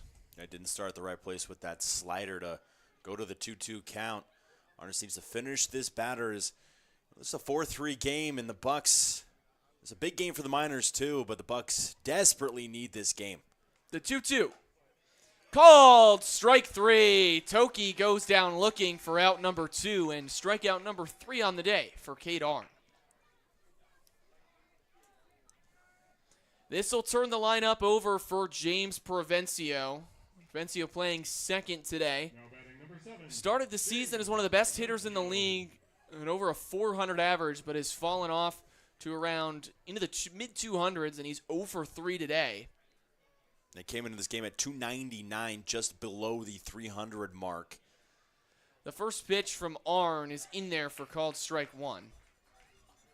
Kid from Texas A&M, Texarkana, who's had a really good summer regardless, with 11 RBIs in the now 20 games that he's played in.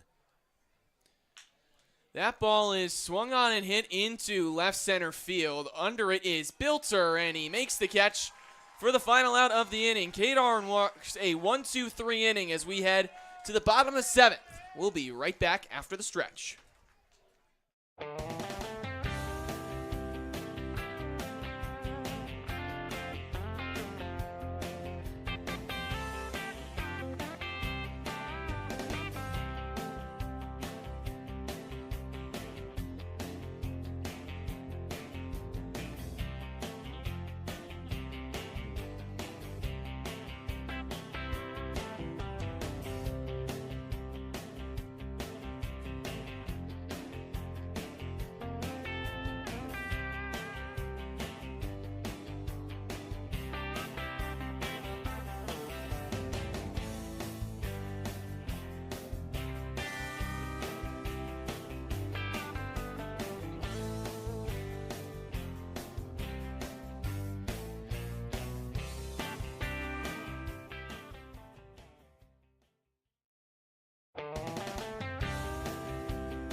Elliot Medlock's going to lead things off here against Anthony Steinhoff, excuse me. The first pitch, Medlock fouls it straight back off the press box.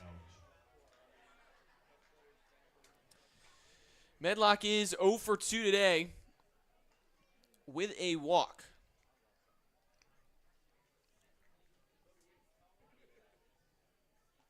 Lefty on righty matchup. Here's the next pitch. Hits Medlock on the elbow, and he'll be the leadoff man and take first base. Stepping up to the plate, all the way from first base, number 29, Carter Eberhard. This will bring up Carter Eberhard. Eberhard's 0 for 3 today. I'm not going to lie. I'm honestly a little shocked that there wasn't even a second look at that. As kind of seemed like Medlock might maybe leaned into that one a little bit. I'll be more on the Bucs side for that one. think he might have leaned into that pitch. Everhart hits that on the ground to first. Matsuzaki steps on the bag. The throw not in time. Medlock is in there safely at second, but Everhart is out at first. Regardless of what he did, it's a hit by pitch. And Medlock ends up at second. Some good hustle as well to end up there. Had to maybe sprint a little bit harder than he wants to with that hamstring, but Carter Geffrey coming up. You want the runner in scoring position, and this is where it gets interesting because Medlock is mostly healthy, but you don't want to push anything. But this is a big situation with one out if there's a ball hit to the outfield. Carter Geffrey is 0 for 3 today with a run scored. Reached on an E5 off of Jaden Toki. Steinhoff's first pitch runs outside, 1-0.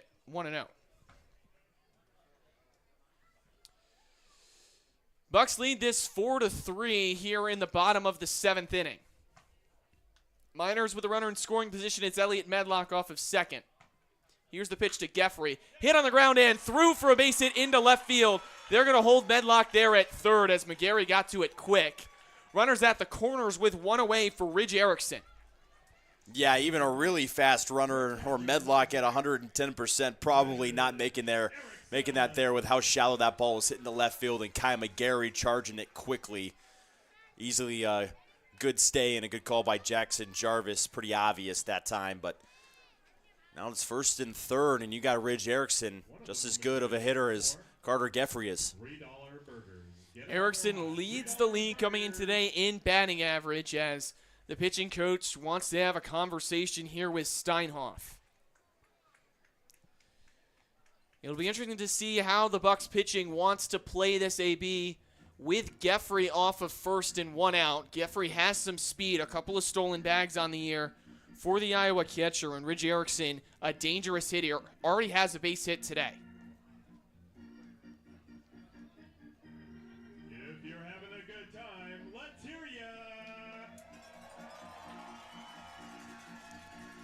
Large crowd here on a chilly day at Herman Brothers Field cheering for their Miners, who are down 4-3 here in the bottom of the 7th inning with one away. Lefty on righty matchup between Steinhoff and Erickson. Here's the pitch. Taken outside for ball one.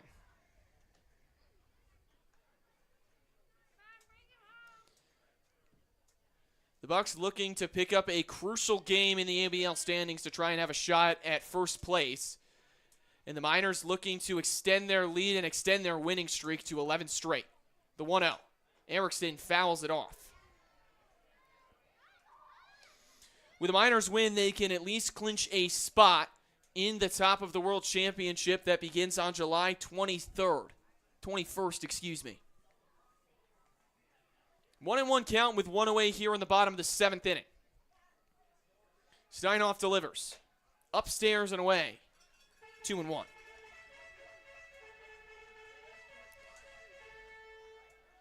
Erickson's in the box. In the on-deck circle is Evan Biltzer. If it gets to him, it'll be James McGee in the hole.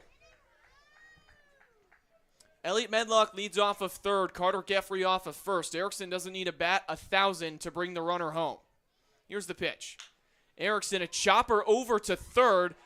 Medlock is out at third.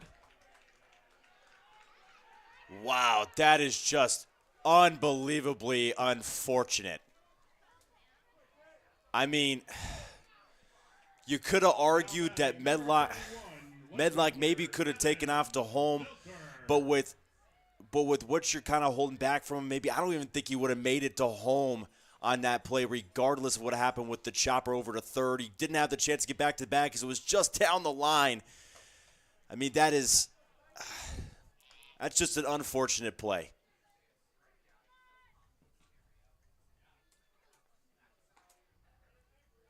As this will bring up Evan Biltzer with a runner on second and first with two away. He's behind the count 0-1. Pitch misses outside, evens the count up at 1-1. And Jarvis and the third baseman and Toki having a conversation about it as well in between pitches. Here comes the 1-1 pitch from Steinhoff. Biltzer through up the middle for a base hit. They're waving Geffrey home. Here comes the throw from Narrett. It's cut off by Matsuzaki. Captain Clutch ties the game.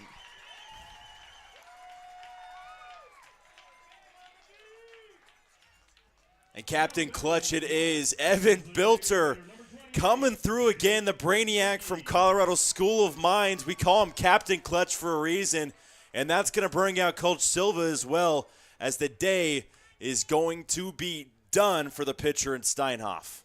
Evan Bilter comes through and scores. Carter Geffrey from second, an RBI single. Ridge Erickson is in there safely at third. Steinhoff's day is done, and we'll be right back.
John Witt is the new pitcher on the mound for the Anchorage Bucs.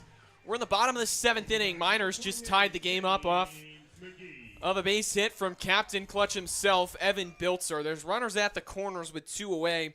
For the guy you want up in this situation right now, and James McGee, he's 2 for 3 today, already has 2 RBIs. John Witt looking to keep it a tie game. The first pitch. McGee waves through it, 0-1. I mentioned him more times than once. James McGee has been one of the hotter bats on a really hard, really easy to pick on who you're going to pick for hottest bats of the day. And McGee takes the 0-1 pitch high. Count moves to 1-1.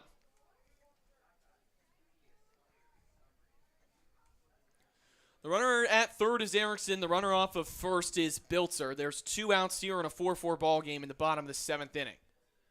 Here's the pitch. Biltzer takes off for second. He's kind of just... Biltzer was running, thought Sherman was going to throw to second. Sherman was like, I'm not going to throw to second. Biltzer almost went back to first, then strolled into second. He's in there safely at second. Yeah, One of a weirder sequence. Yeah, do you remember that play? I'll let this pitch go. The 2-1 slider misses too high. Yeah, I'm pretty sure that was that same play when Carter Geffrey, remember, got picked off and they tried to get that runner home. They ended up getting back picked at third. Kind of that same play where they're maybe going to send Erickson, but the Bucs not even bothering with the throw down.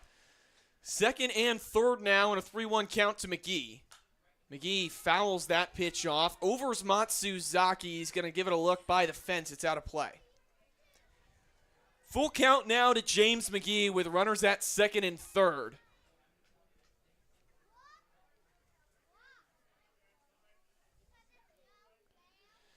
McGee trying to give the Miners a lead here in the bottom of the 7th inning. Here's the pitch.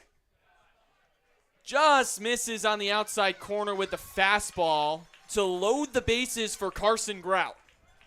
Stepping up to the plate, third baseman, number 16, Carson Grout. Grout is 0 for 3 today with a strikeout swinging and a couple of grounds outs over to Provencio at second. The first pitch from Witt. Breaking ball fouled off. Broken bat. Shattered the bat of Grout. Well, not necessarily shattered, but Yeah, jam shot, got him right on that inside. Broke right off it in immediate contact. And, we talked about Grout a little bit slow as of late. A couple of 1-for-3 games against the Bucs on July 3rd and July 5th, but been struggling just a little bit. And this is the moment where Carson Grout takes one swing and everybody forgets about anything that he struggled with because it's this AB right here, right now. And that's what Grout's focusing on is this next pitch and this next pitch only, if I know him any, which I hope is at least a little bit by now. Grout behind in an 0-1 count. He has a new bat. Hits that on the ground over to first and foul once more. He's behind 0-2.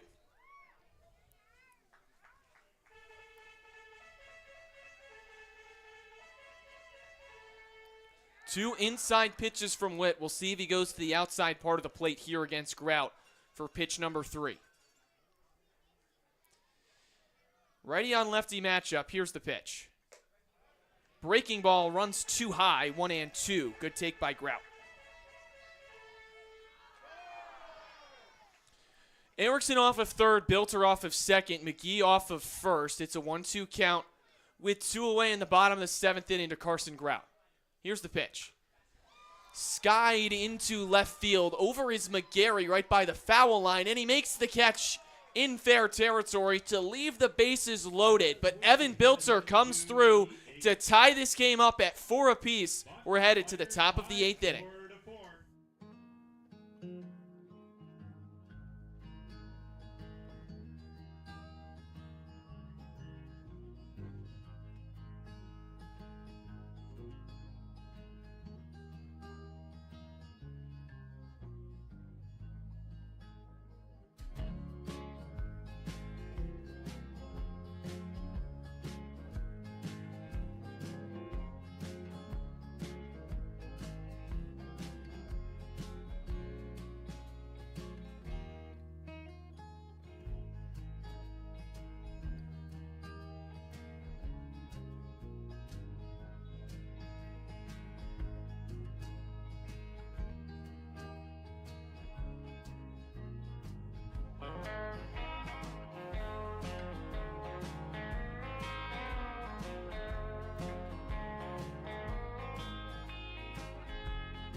Kai McGarry is going to lead things off here in the top of the 8th against Cade Arn.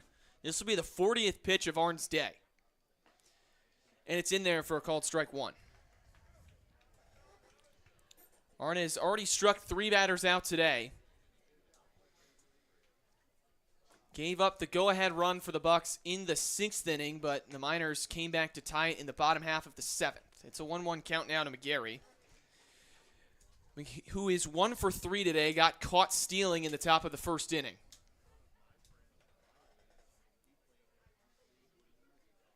The 1-1 pitch. Tails too far outside, 2-1.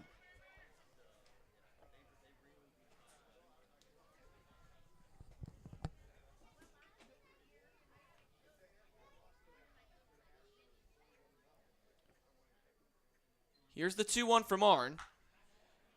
Hammer down the left field line and out of play foul. 2-2.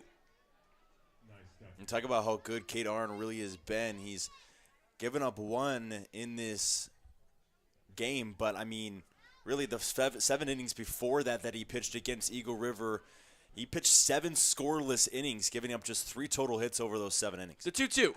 In there, called strike 3. McGarry goes down looking for out number 1 in the inning.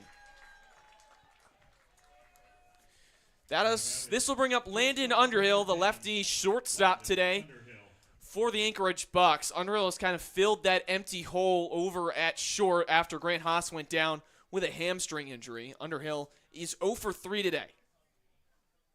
This will be pitch number 45 for Kate Arn, and it's in there for called strike 1. Arn gets a lot of his strikes looking with that nasty breaking ball fastball combo, the 0-1. Breaking ball, and it was nasty for called strike 2. It's a really good-looking pitch by Arn, probably maybe his best breaking pitch of the day. Here's the 0-2. Hit right back off of Arn's glove. It went off his glove. Medlock throws over to first. It's not in time. Arn's glove flew off his hand after the ball hit it, and there's 1 on with 1 away. He did the best he could to field that ball, but took the glove with him and slowed it down just enough to make the play hard for Elliott Medlock and get a runner on for the Bucs. And, it's of course it always seems, I don't know why, but I feel like every single situation that I think about, this is a really big situation, always ends up it's Luke as Taylor. Luke Taylor. It just always does. Luke Taylor's 1 for 3 today with a double. Leading off of first is Underhill as Arn checks back in on him. I'm not going to say Luke Taylor just come in clutch every single time. There's plenty of time. Just stop talking about Luke Taylor, dude, please. Okay, yeah. I guess we can't jinx anything here.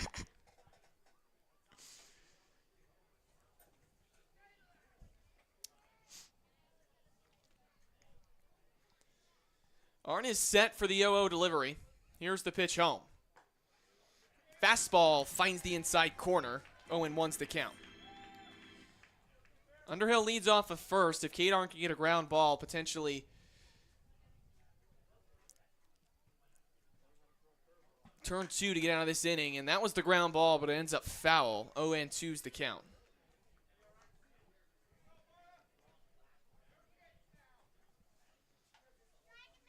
Oh, 0-2 count with 1 out in the inning. Underhill leads off of first. Arn is set from the stretch. Here's the pitch. Driven ball is popped up into center field. Stevenson's coming under it, and he makes the catch for out number 2. Retreating back to first is Underhill. Big empty out forced against Luke Taylor into center field, since I'm allowed to talk now. And yes, you are allowed to talk now. Sends it back with 2 outs, but yeah, I mean, it worked out. So Number 4, Joey Narot. This will bring up Joey Narrett. Narrett is 2 for 2 today with a run scored. Be a lefty on righty matchup here against Kate Arn with a runner off of first. That's Landon Underhill. First pitch, swing and a miss. 0-1.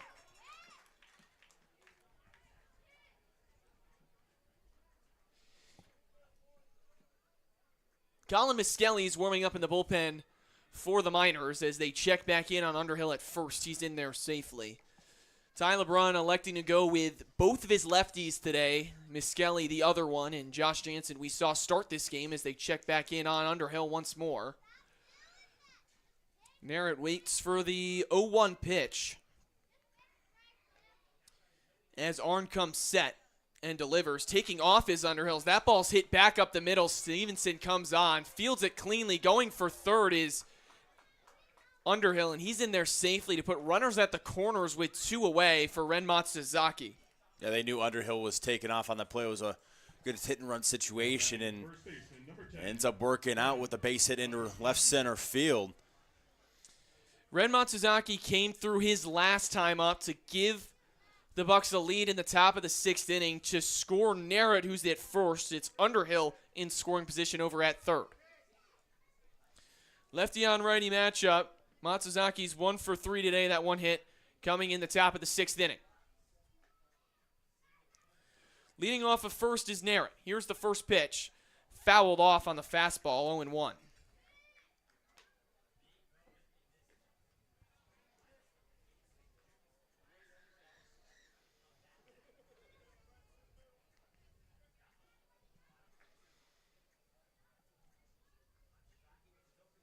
The 0-1. Hit on the ground over to Medlock at second. He fields it cleanly onto first and in time for the final out of the inning. Cade Arn gets out of the jam to keep it even at 4s apiece as we head to the bottom of the 8th inning.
Lincoln Stevenson's going to lead things off against John Witt here in the bottom of the 8th inning. It's a 4-4 ball game. 10 hits for the Bucs and 7 for the Miners as he takes the first pitch downstairs, 1-0. Stevenson is 1 for 2 today with a walk. The 1-0, breaking ball called strike 1. Kid who's racked up plenty of signature moments as a Mat-Su Miner so far this summer. The 18 RBIs I already mentioned, could have another one right here. The 1-1 count bounces in the dirt. It's 2-1 to Stevenson.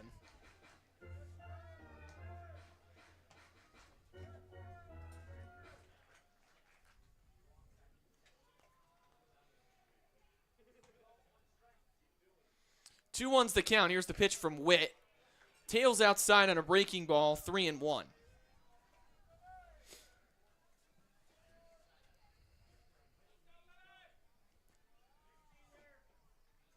3-1's the count to Stevenson. Here's the pitch. Tails outside. It's a leadoff walk for Lincoln Stevenson with Greg Parentoni coming up.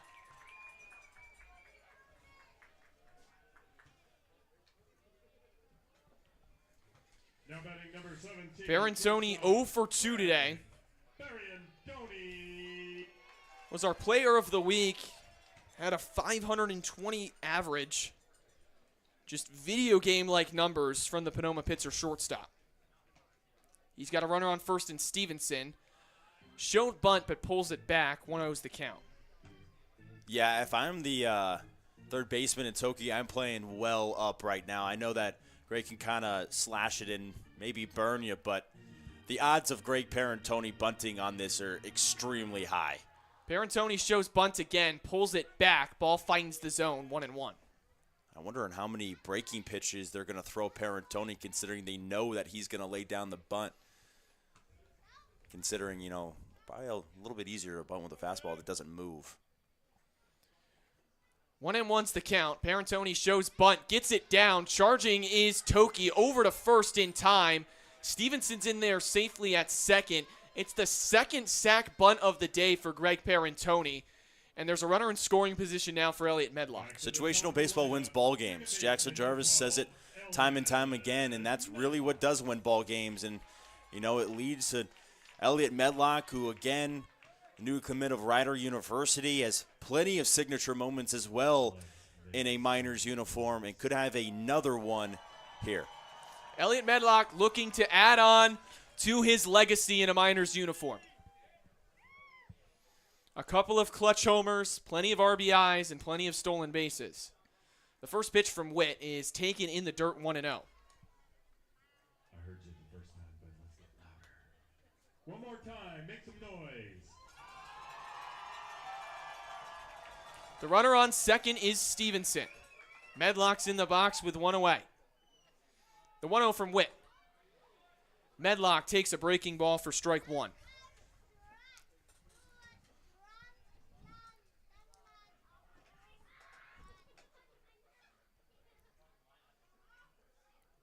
Witt is set from the stretch in a 1-1 count. Here's the pitch. Swing and a miss. A big swing and a miss from Elliot Medlock. Yeah, Medlock was looking for it all there. He wasn't looking for the single. He was looking for the big-time hit to put in the gap and to easily score Stevenson. I wouldn't even say in the gap. I would say he was looking to put Maybe, that over the yeah, wall. over the wall. 1-2's the count to Medlock with Carter Eberhard waiting on deck. Fouled off. We'll do the 1-2 once more.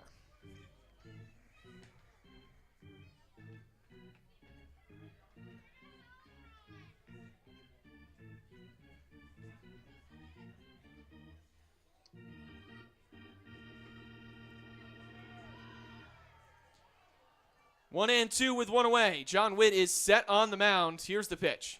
Swing and a miss. Strike three. It's tipped into the glove of Sherman for out number two. And this will bring up Carter Eberhard. Number 29, Carter Eberhard. Lefty on righty matchup.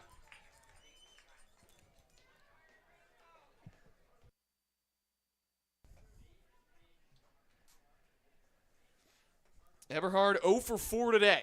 First pitch, breaking ball, tails outside, 1-0 from Witt.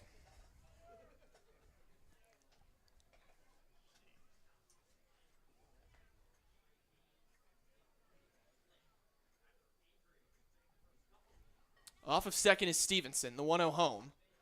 Eberhard takes a breaking ball in the dirt, 2-0. Again, really patient batter. Beautiful eye by Eberhard not to even bite at that whatsoever. Watch it land in the dirt. Going to a 2-0 hitter's count.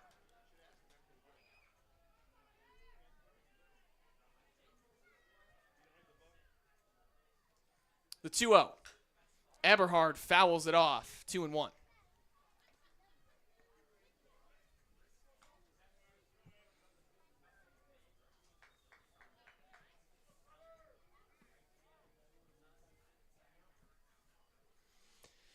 Eberhard looking to come through here with a runner on second and two away in the bottom of the eighth. Here's the 2-1 pitch. Breaking ball just misses on the outside corner. It's 3-1. Witt has to be careful because Carter Geffrey's in the on-deck circle. It doesn't get any easier after that as well. Rich Erickson after that. Deep lineup. It's 3-1. Just getting a piece on the fastball is Eberhard. And the count's now full. Runner on second, 2 away here in the bottom of the eighth inning. It's a full count to Carter Eberhard in a 4-4 ball game.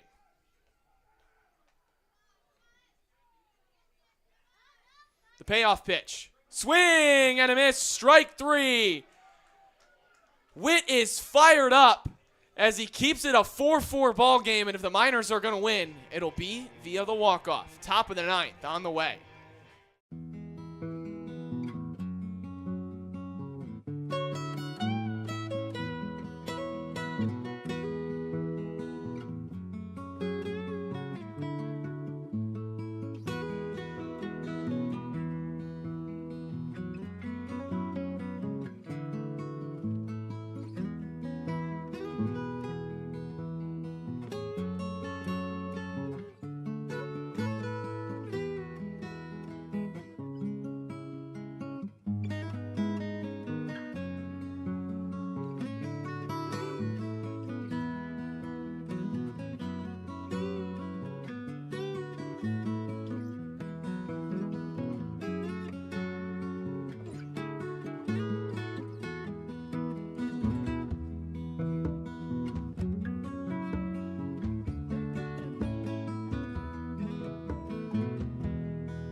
Grayson Chapel coming out in the top of the 9th inning to keep it a tie ball game in hopes that the Miners can walk it off in the bottom of the inning. It'll be Reese Sherman, Logan Ewell, and Jaden Toki in what is another beautiful chapter in the long history between the Bucs and the Miners.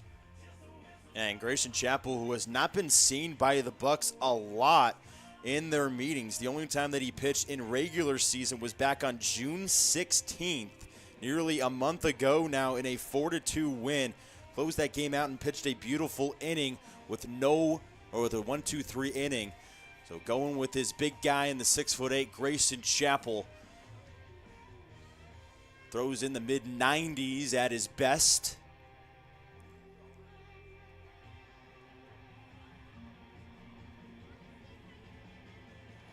If the Miners win today, they will clinch a spot in the top of the World Championship beginning on July 21st. If the Bucs win today, they gain a game on the Miners and snap what would be a 10-game winning streak. A lot riding on this next inning. Reese Sherman versus Grayson Chapel to get things started. First pitch. Fastball bounces in the dirt. It's 1-0.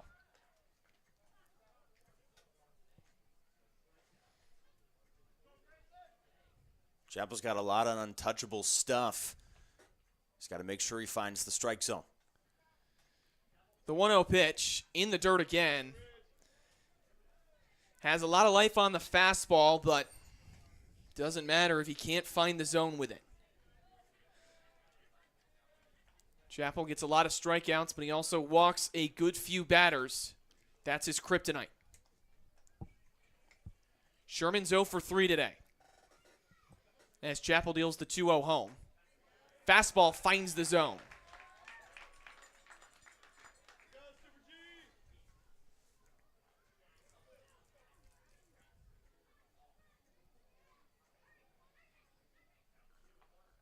Here's the 2-1 to Sherman.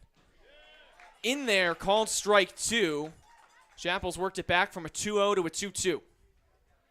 In the last 3 innings of work that he's had back on June 30th with 2 innings and 1 inning versus the Glacier Pirates on July 6th, he has been perfect.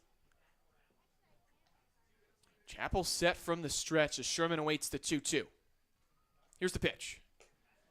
Fastball misses outside and the count is full. Chapel has to do all he can to not put that leadoff man aboard, especially with Logan Ewell and Jaden Toki coming up, both of which have left the ballpark today. Here comes the payoff from Chapel. In there, called strike 3. Chapel gets out number 1 looking. Nice pitch by Chapel right on the outside corner. Goes with his bread and butter, gets the strikeout. Nice pitch by Chapel, climbing back from the 2-0 and fighting in that count. Really good stuff from the future Central Missouri Mule. This will bring up Logan Ewell. He's 2 for 3 today with a solo homer. First pitch, called strike 1. Ewell hit himself in on the solo shot and was hit in by Jaden Toki in the top of the 3rd inning on his 2-run blast. Chapel set for the 0-1. Here's the pitch. Just misses on the outside corner with a fastball, 1-1.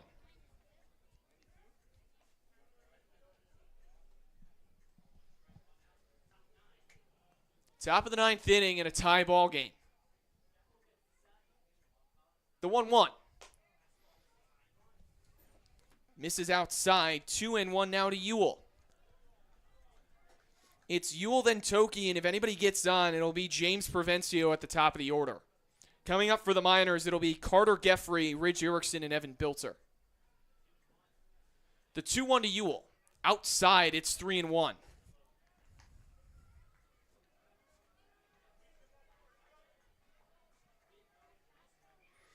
There is yet to be an extra inning game so far in this ABL season. The Miners and Bucs have a chance for the first one. Swing and a miss. Chapel works the count full.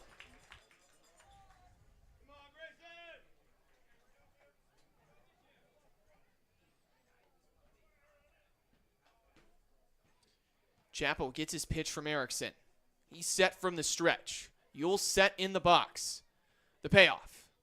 Breaking ball, tails outside, and it's a 1-out walk to Logan Ewell. Now batting number 28. This will bring up Jaden Toki.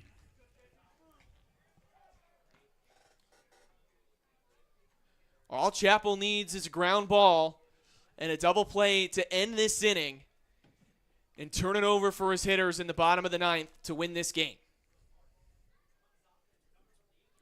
Toki's 1 for 3 today with that 2-run homer. First pitch. Misses downstairs. Erickson needs to be careful with those balls in the dirt to prevent them from getting by him to the backstop and advancing Ewell into scoring position.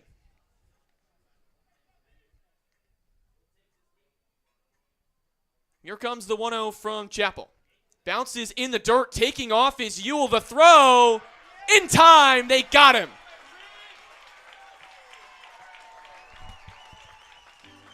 What a job by Ridge Erickson.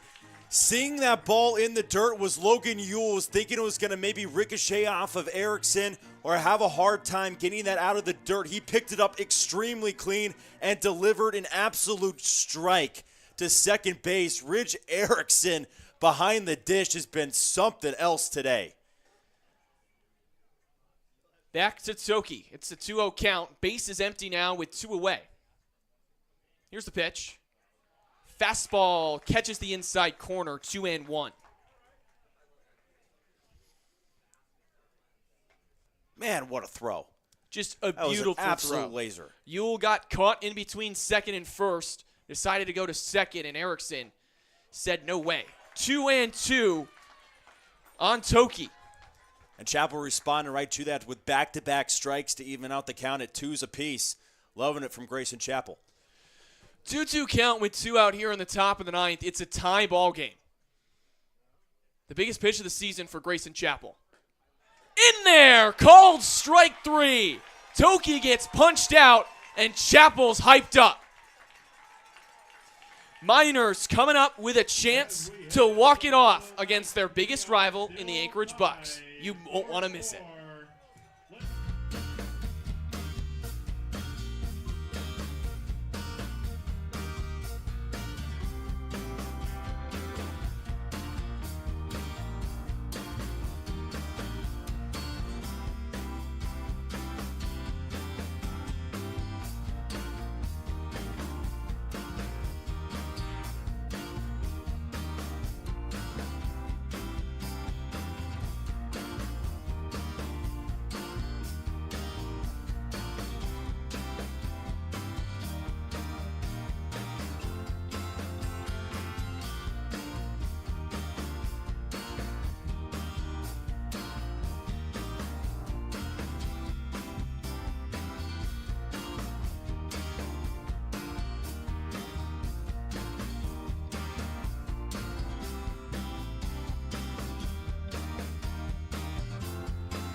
Bottom of the 9th inning in a 4-4 ball game.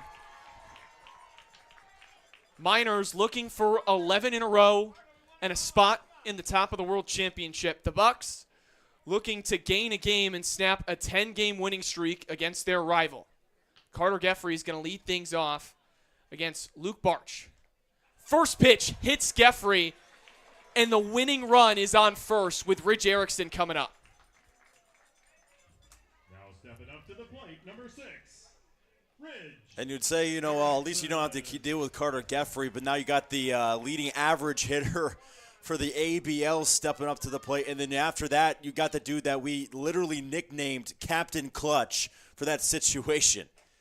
Ridge Erickson already has a walk-off to his name. Does he have another one in him against the Bucs? Here's the first pitch from Barch. Fastball finds the zone, 0-1.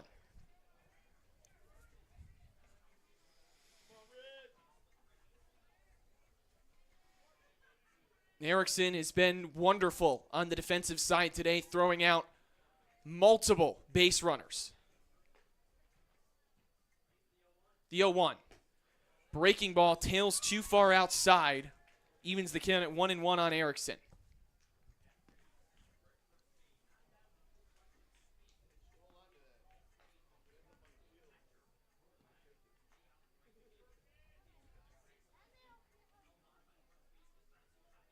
Here comes the 1-1. Erickson fouls it back. Moves the count to 1-2. It'll be Bilter and then, barring a double play, most likely James McGee, unless head coach Tyler Brunn goes with a pinch hitter. But McGee being 2 for 3 today, don't necessarily see him taking the bet out of the Kennesaw State catcher's hands. It's a 1-2 count to Erickson. The pitch from Barch. Breaking ball skied into center field. It's taking Narrett back. He's under it for out number 1, and Geffrey has to retreat back to first for out number 1 in the inning. That one looked good, really good off the bat. Just ended up too high up in the air. Ended up just kind of sinking down into right center field, but it brings up Evan Bilter. We talked about his nickname already.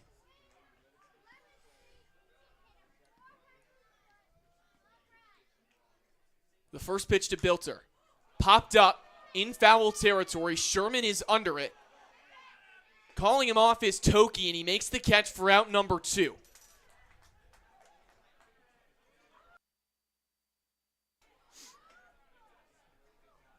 Your designated hitter, number 28, James McGee.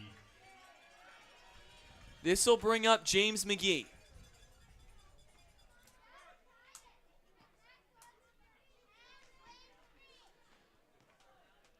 Two away with Carter Geffrey off of first. Barch trying to send it to extra innings, and McGee trying to send everyone home. It's a 1-0 count.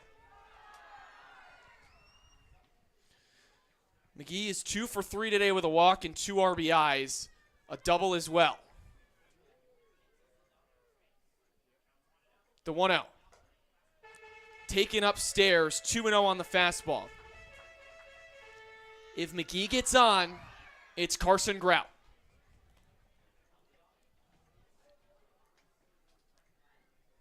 Geffrey leads off of first. Here's the 2-0. Belted into left field. McGarry doesn't have to go far. He makes it on the run, and for the first time this season, we're headed to extra innings here at Herman Brothers Field. The top of the 10th inning is on the way. Don't go anywhere.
Runner at second to start, and the back pick try is thrown out by Rich Erickson. Unbelievable to come back. Oh my goodness. The runner starts with second base. Couldn't even tell you the rules of extra innings before this happened. And Gamel gets thrown out at second. He was the pinch runner for Toki, who was the last out. It's California rules. And that starts with one out. And Rich Erickson throws out, I believe, the fourth runner of the game. That is unbelievable.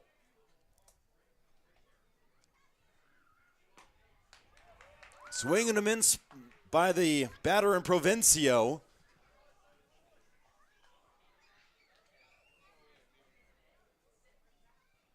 Gabe Smith is on the mound, the kid from Missouri State, as he'll miss outside 3-1 count.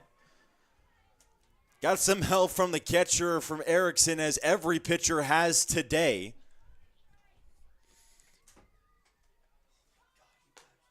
Check swing. Did he go around? No, he did not.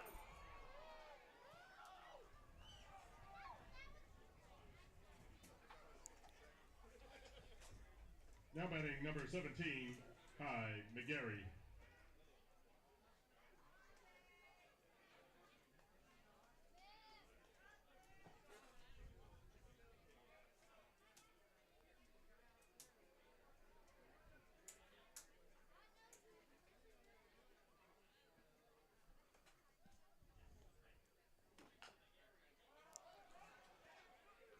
Well, on the ground is that in fair territory? It will be. Arguing that it bounced in the box was McGarry. And that's going to call all the umpires here and see if there's going to be anything on the change.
Not exactly sure what was going on with the confrontation for the Anchorage Bucs coach and the umpires there, as we're figuring out exactly how to put this in Presto Sports with the runner on second base to start, as that ball is popped up sky high over to Elliott Medlock. And again, it is a chance in the bottom of the 10th. Gabe Smith with help from Rich Erickson.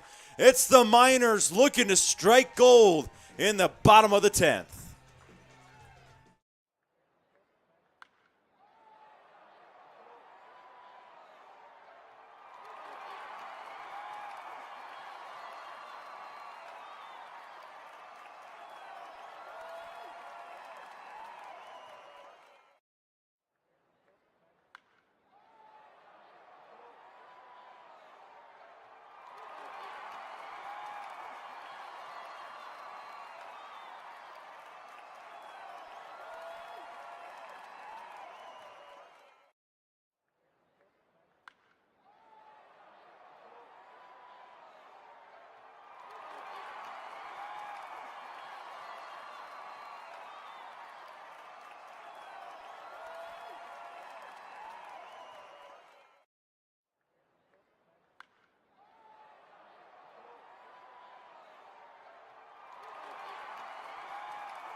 Couple of moves here as Aiden Espinoza is going to pinch hit for Carson Grout, and Luke Wilson is going to pinch run for James McGee. McGee was the last out of the ninth, so he would have been the runner on second. Espinoza taking his first hacks. He lays down the bunt, pulls it back in there for a called strike one. We talked about all these minors having signature moments already this summer. Aiden Espinoza Without one. without one. This is the moment for Aiden Espinoza to get his signature moment in the gold and green. Pulls his bunt back. That ball's going to get by the catcher in Sherman. And Luke Wilson is one away on the pass ball.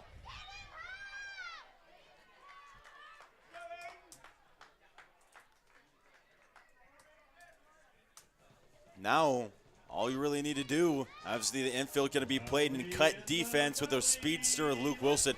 Luke Wilson does not have to take off for home on a ground ball to the infield. There's a time being called, and Silva's going to come talk to the umpire again. And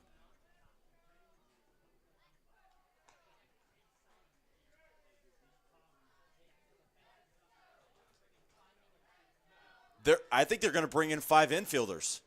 They're bringing 5 infielders in. How on God's green earth do I put this in the book? We'll figure it out later. Just keep it as it is now. All I ask is that that ball does not go to the left fielder in McGarry, who is now the 5th infielder. This is a situation you do not see often, but we're seeing it here in a 1-1 count in a 4-4 ball game in the bottom of the 9th inning with a runner on third. Aiden Espinoza looking for his signature minor moment. The pitch. Outside on the fastball, it's 2-1.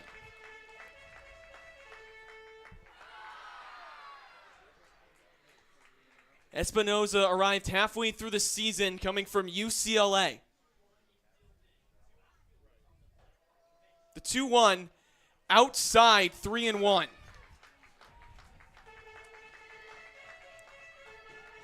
It'll be Lincoln Stevenson and then Greg Parentoni.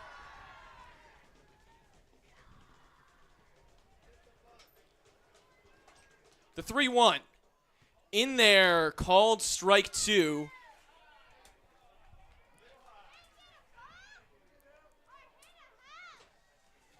It's a full count with a runner on third. 5 infielders in. Here's the pitch. Fouled straight back off the bat of Espinoza. We'll do it again. Games will only go 11 innings here in the ABL. If we go to the 11th, the runner will start at third. Full count with nobody out. Here's Aiden Espinoza. Fouled straight back again. The Miners, a chance for their second walk-off to claim a spot in the top of the World Championship and get an 11-game winning streak, tying what they had last year. Luke Wilson off of third. Here's the payoff from Bark. Espinoza fouls it off again. This will be pitch number 9. That's right. Take a deep breath for the UCLA kids. Set yourself back in. It's a long AB. Could be a signature moment coming up. Espinoza looking to cement his name in the legacy. Hit in the air to right field. Ewell can make the play. Aiden Espinoza stamps his name in the 2025 legacy books for the Miners. They win it 5-4 and punch their ticket to the top of the World Championship.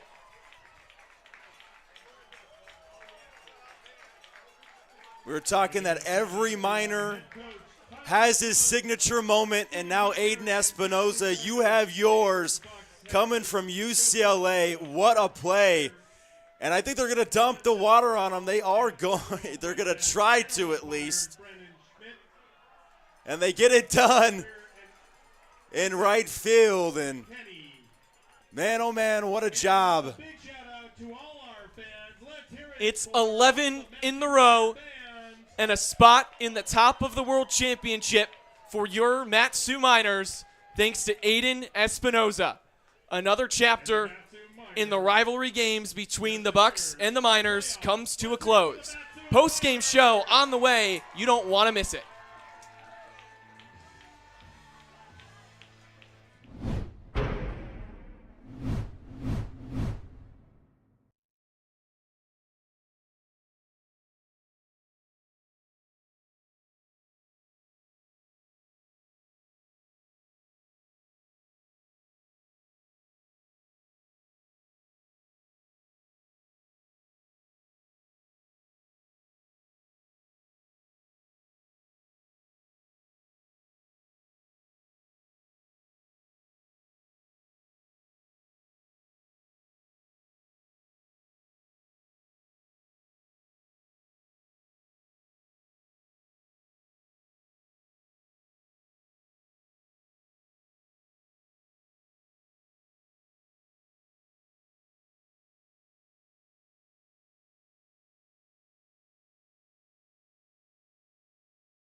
I'm here with head coach Ty LeBrun after an absolute thriller of a 5-4 walk-off win.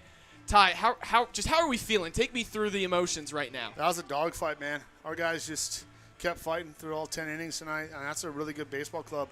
And our boys just never give up in the fight. Whether it be offense or pitching, we just kept throwing punches tonight, and it came out on our end. I thought we took some really good at-bats throughout the game. I know we only put up 5 or 6 runs, but we put some really good at-bats against them.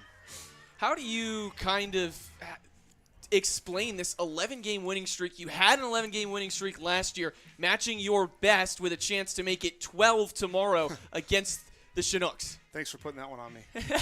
No, I said in the pregame conversation, we're not looking at this as a streak. We're just trying to go out and win tomorrow, and that's what we're going to do tomorrow. We got the Chinooks.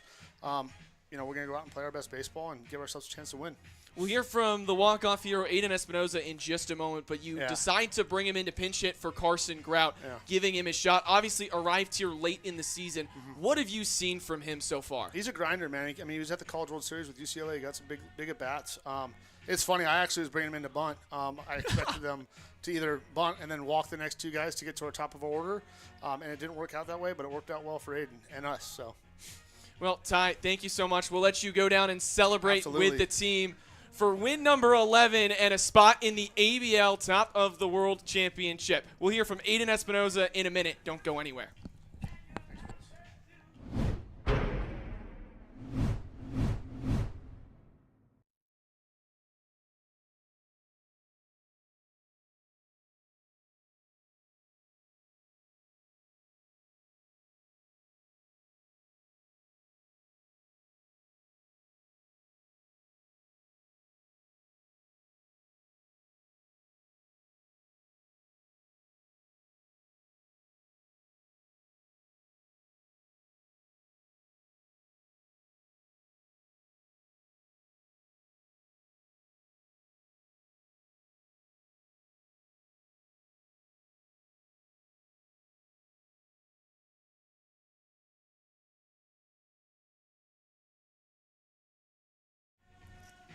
Welcome back on the Miners broadcast with the man of the hour, the man of the night, Aiden Espinoza, the walk-off hero.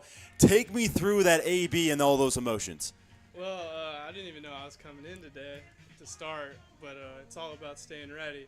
For me, that's been a big role in my career, especially in college, and I have a routine for it, and I did my routine just like any other day, and I just came in and executed just like a normal at-bat. Yeah, I was about to say, coming in for the pinch hit at-bat, coming off cold off the bench, how difficult is it to come into a situation like that? Well, for me, I'm kind of used to it. I did it kind of all year for the Bruins, but just another at-bat, man. You just got to treat them all the same, and yeah, just do your job. Well, I noticed that you're maybe a little bit wet here going with the Gatorade bucket. How was it with those guys just kind of all going around you and dumping that Gatorade for the first time this year? Yeah, I haven't been here for too long, as you guys know, and just like moments like that, like they love me and I love them. Those are my boys, and I'm just glad they could be there to support me while I support them. Well, I'm sure the guys at UCLA love that as well. We'll let you celebrate with your team on the 11th straight win. We will be right back on the broadcast with the rest of it.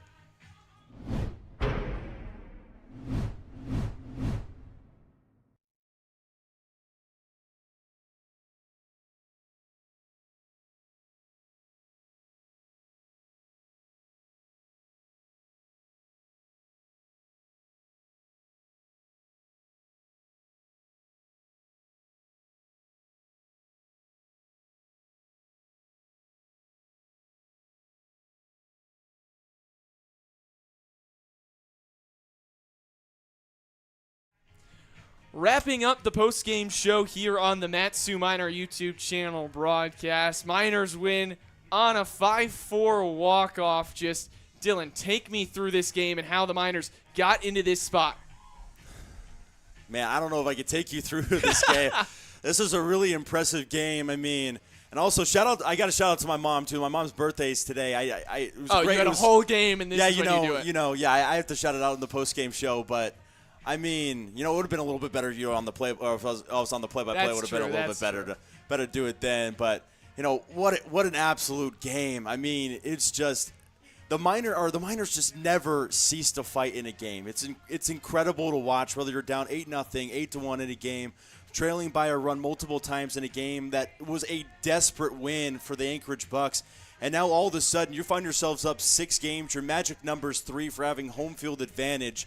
And this season seeming like it's going to wrap up a little bit quicker than it seemed like at the beginning of the season.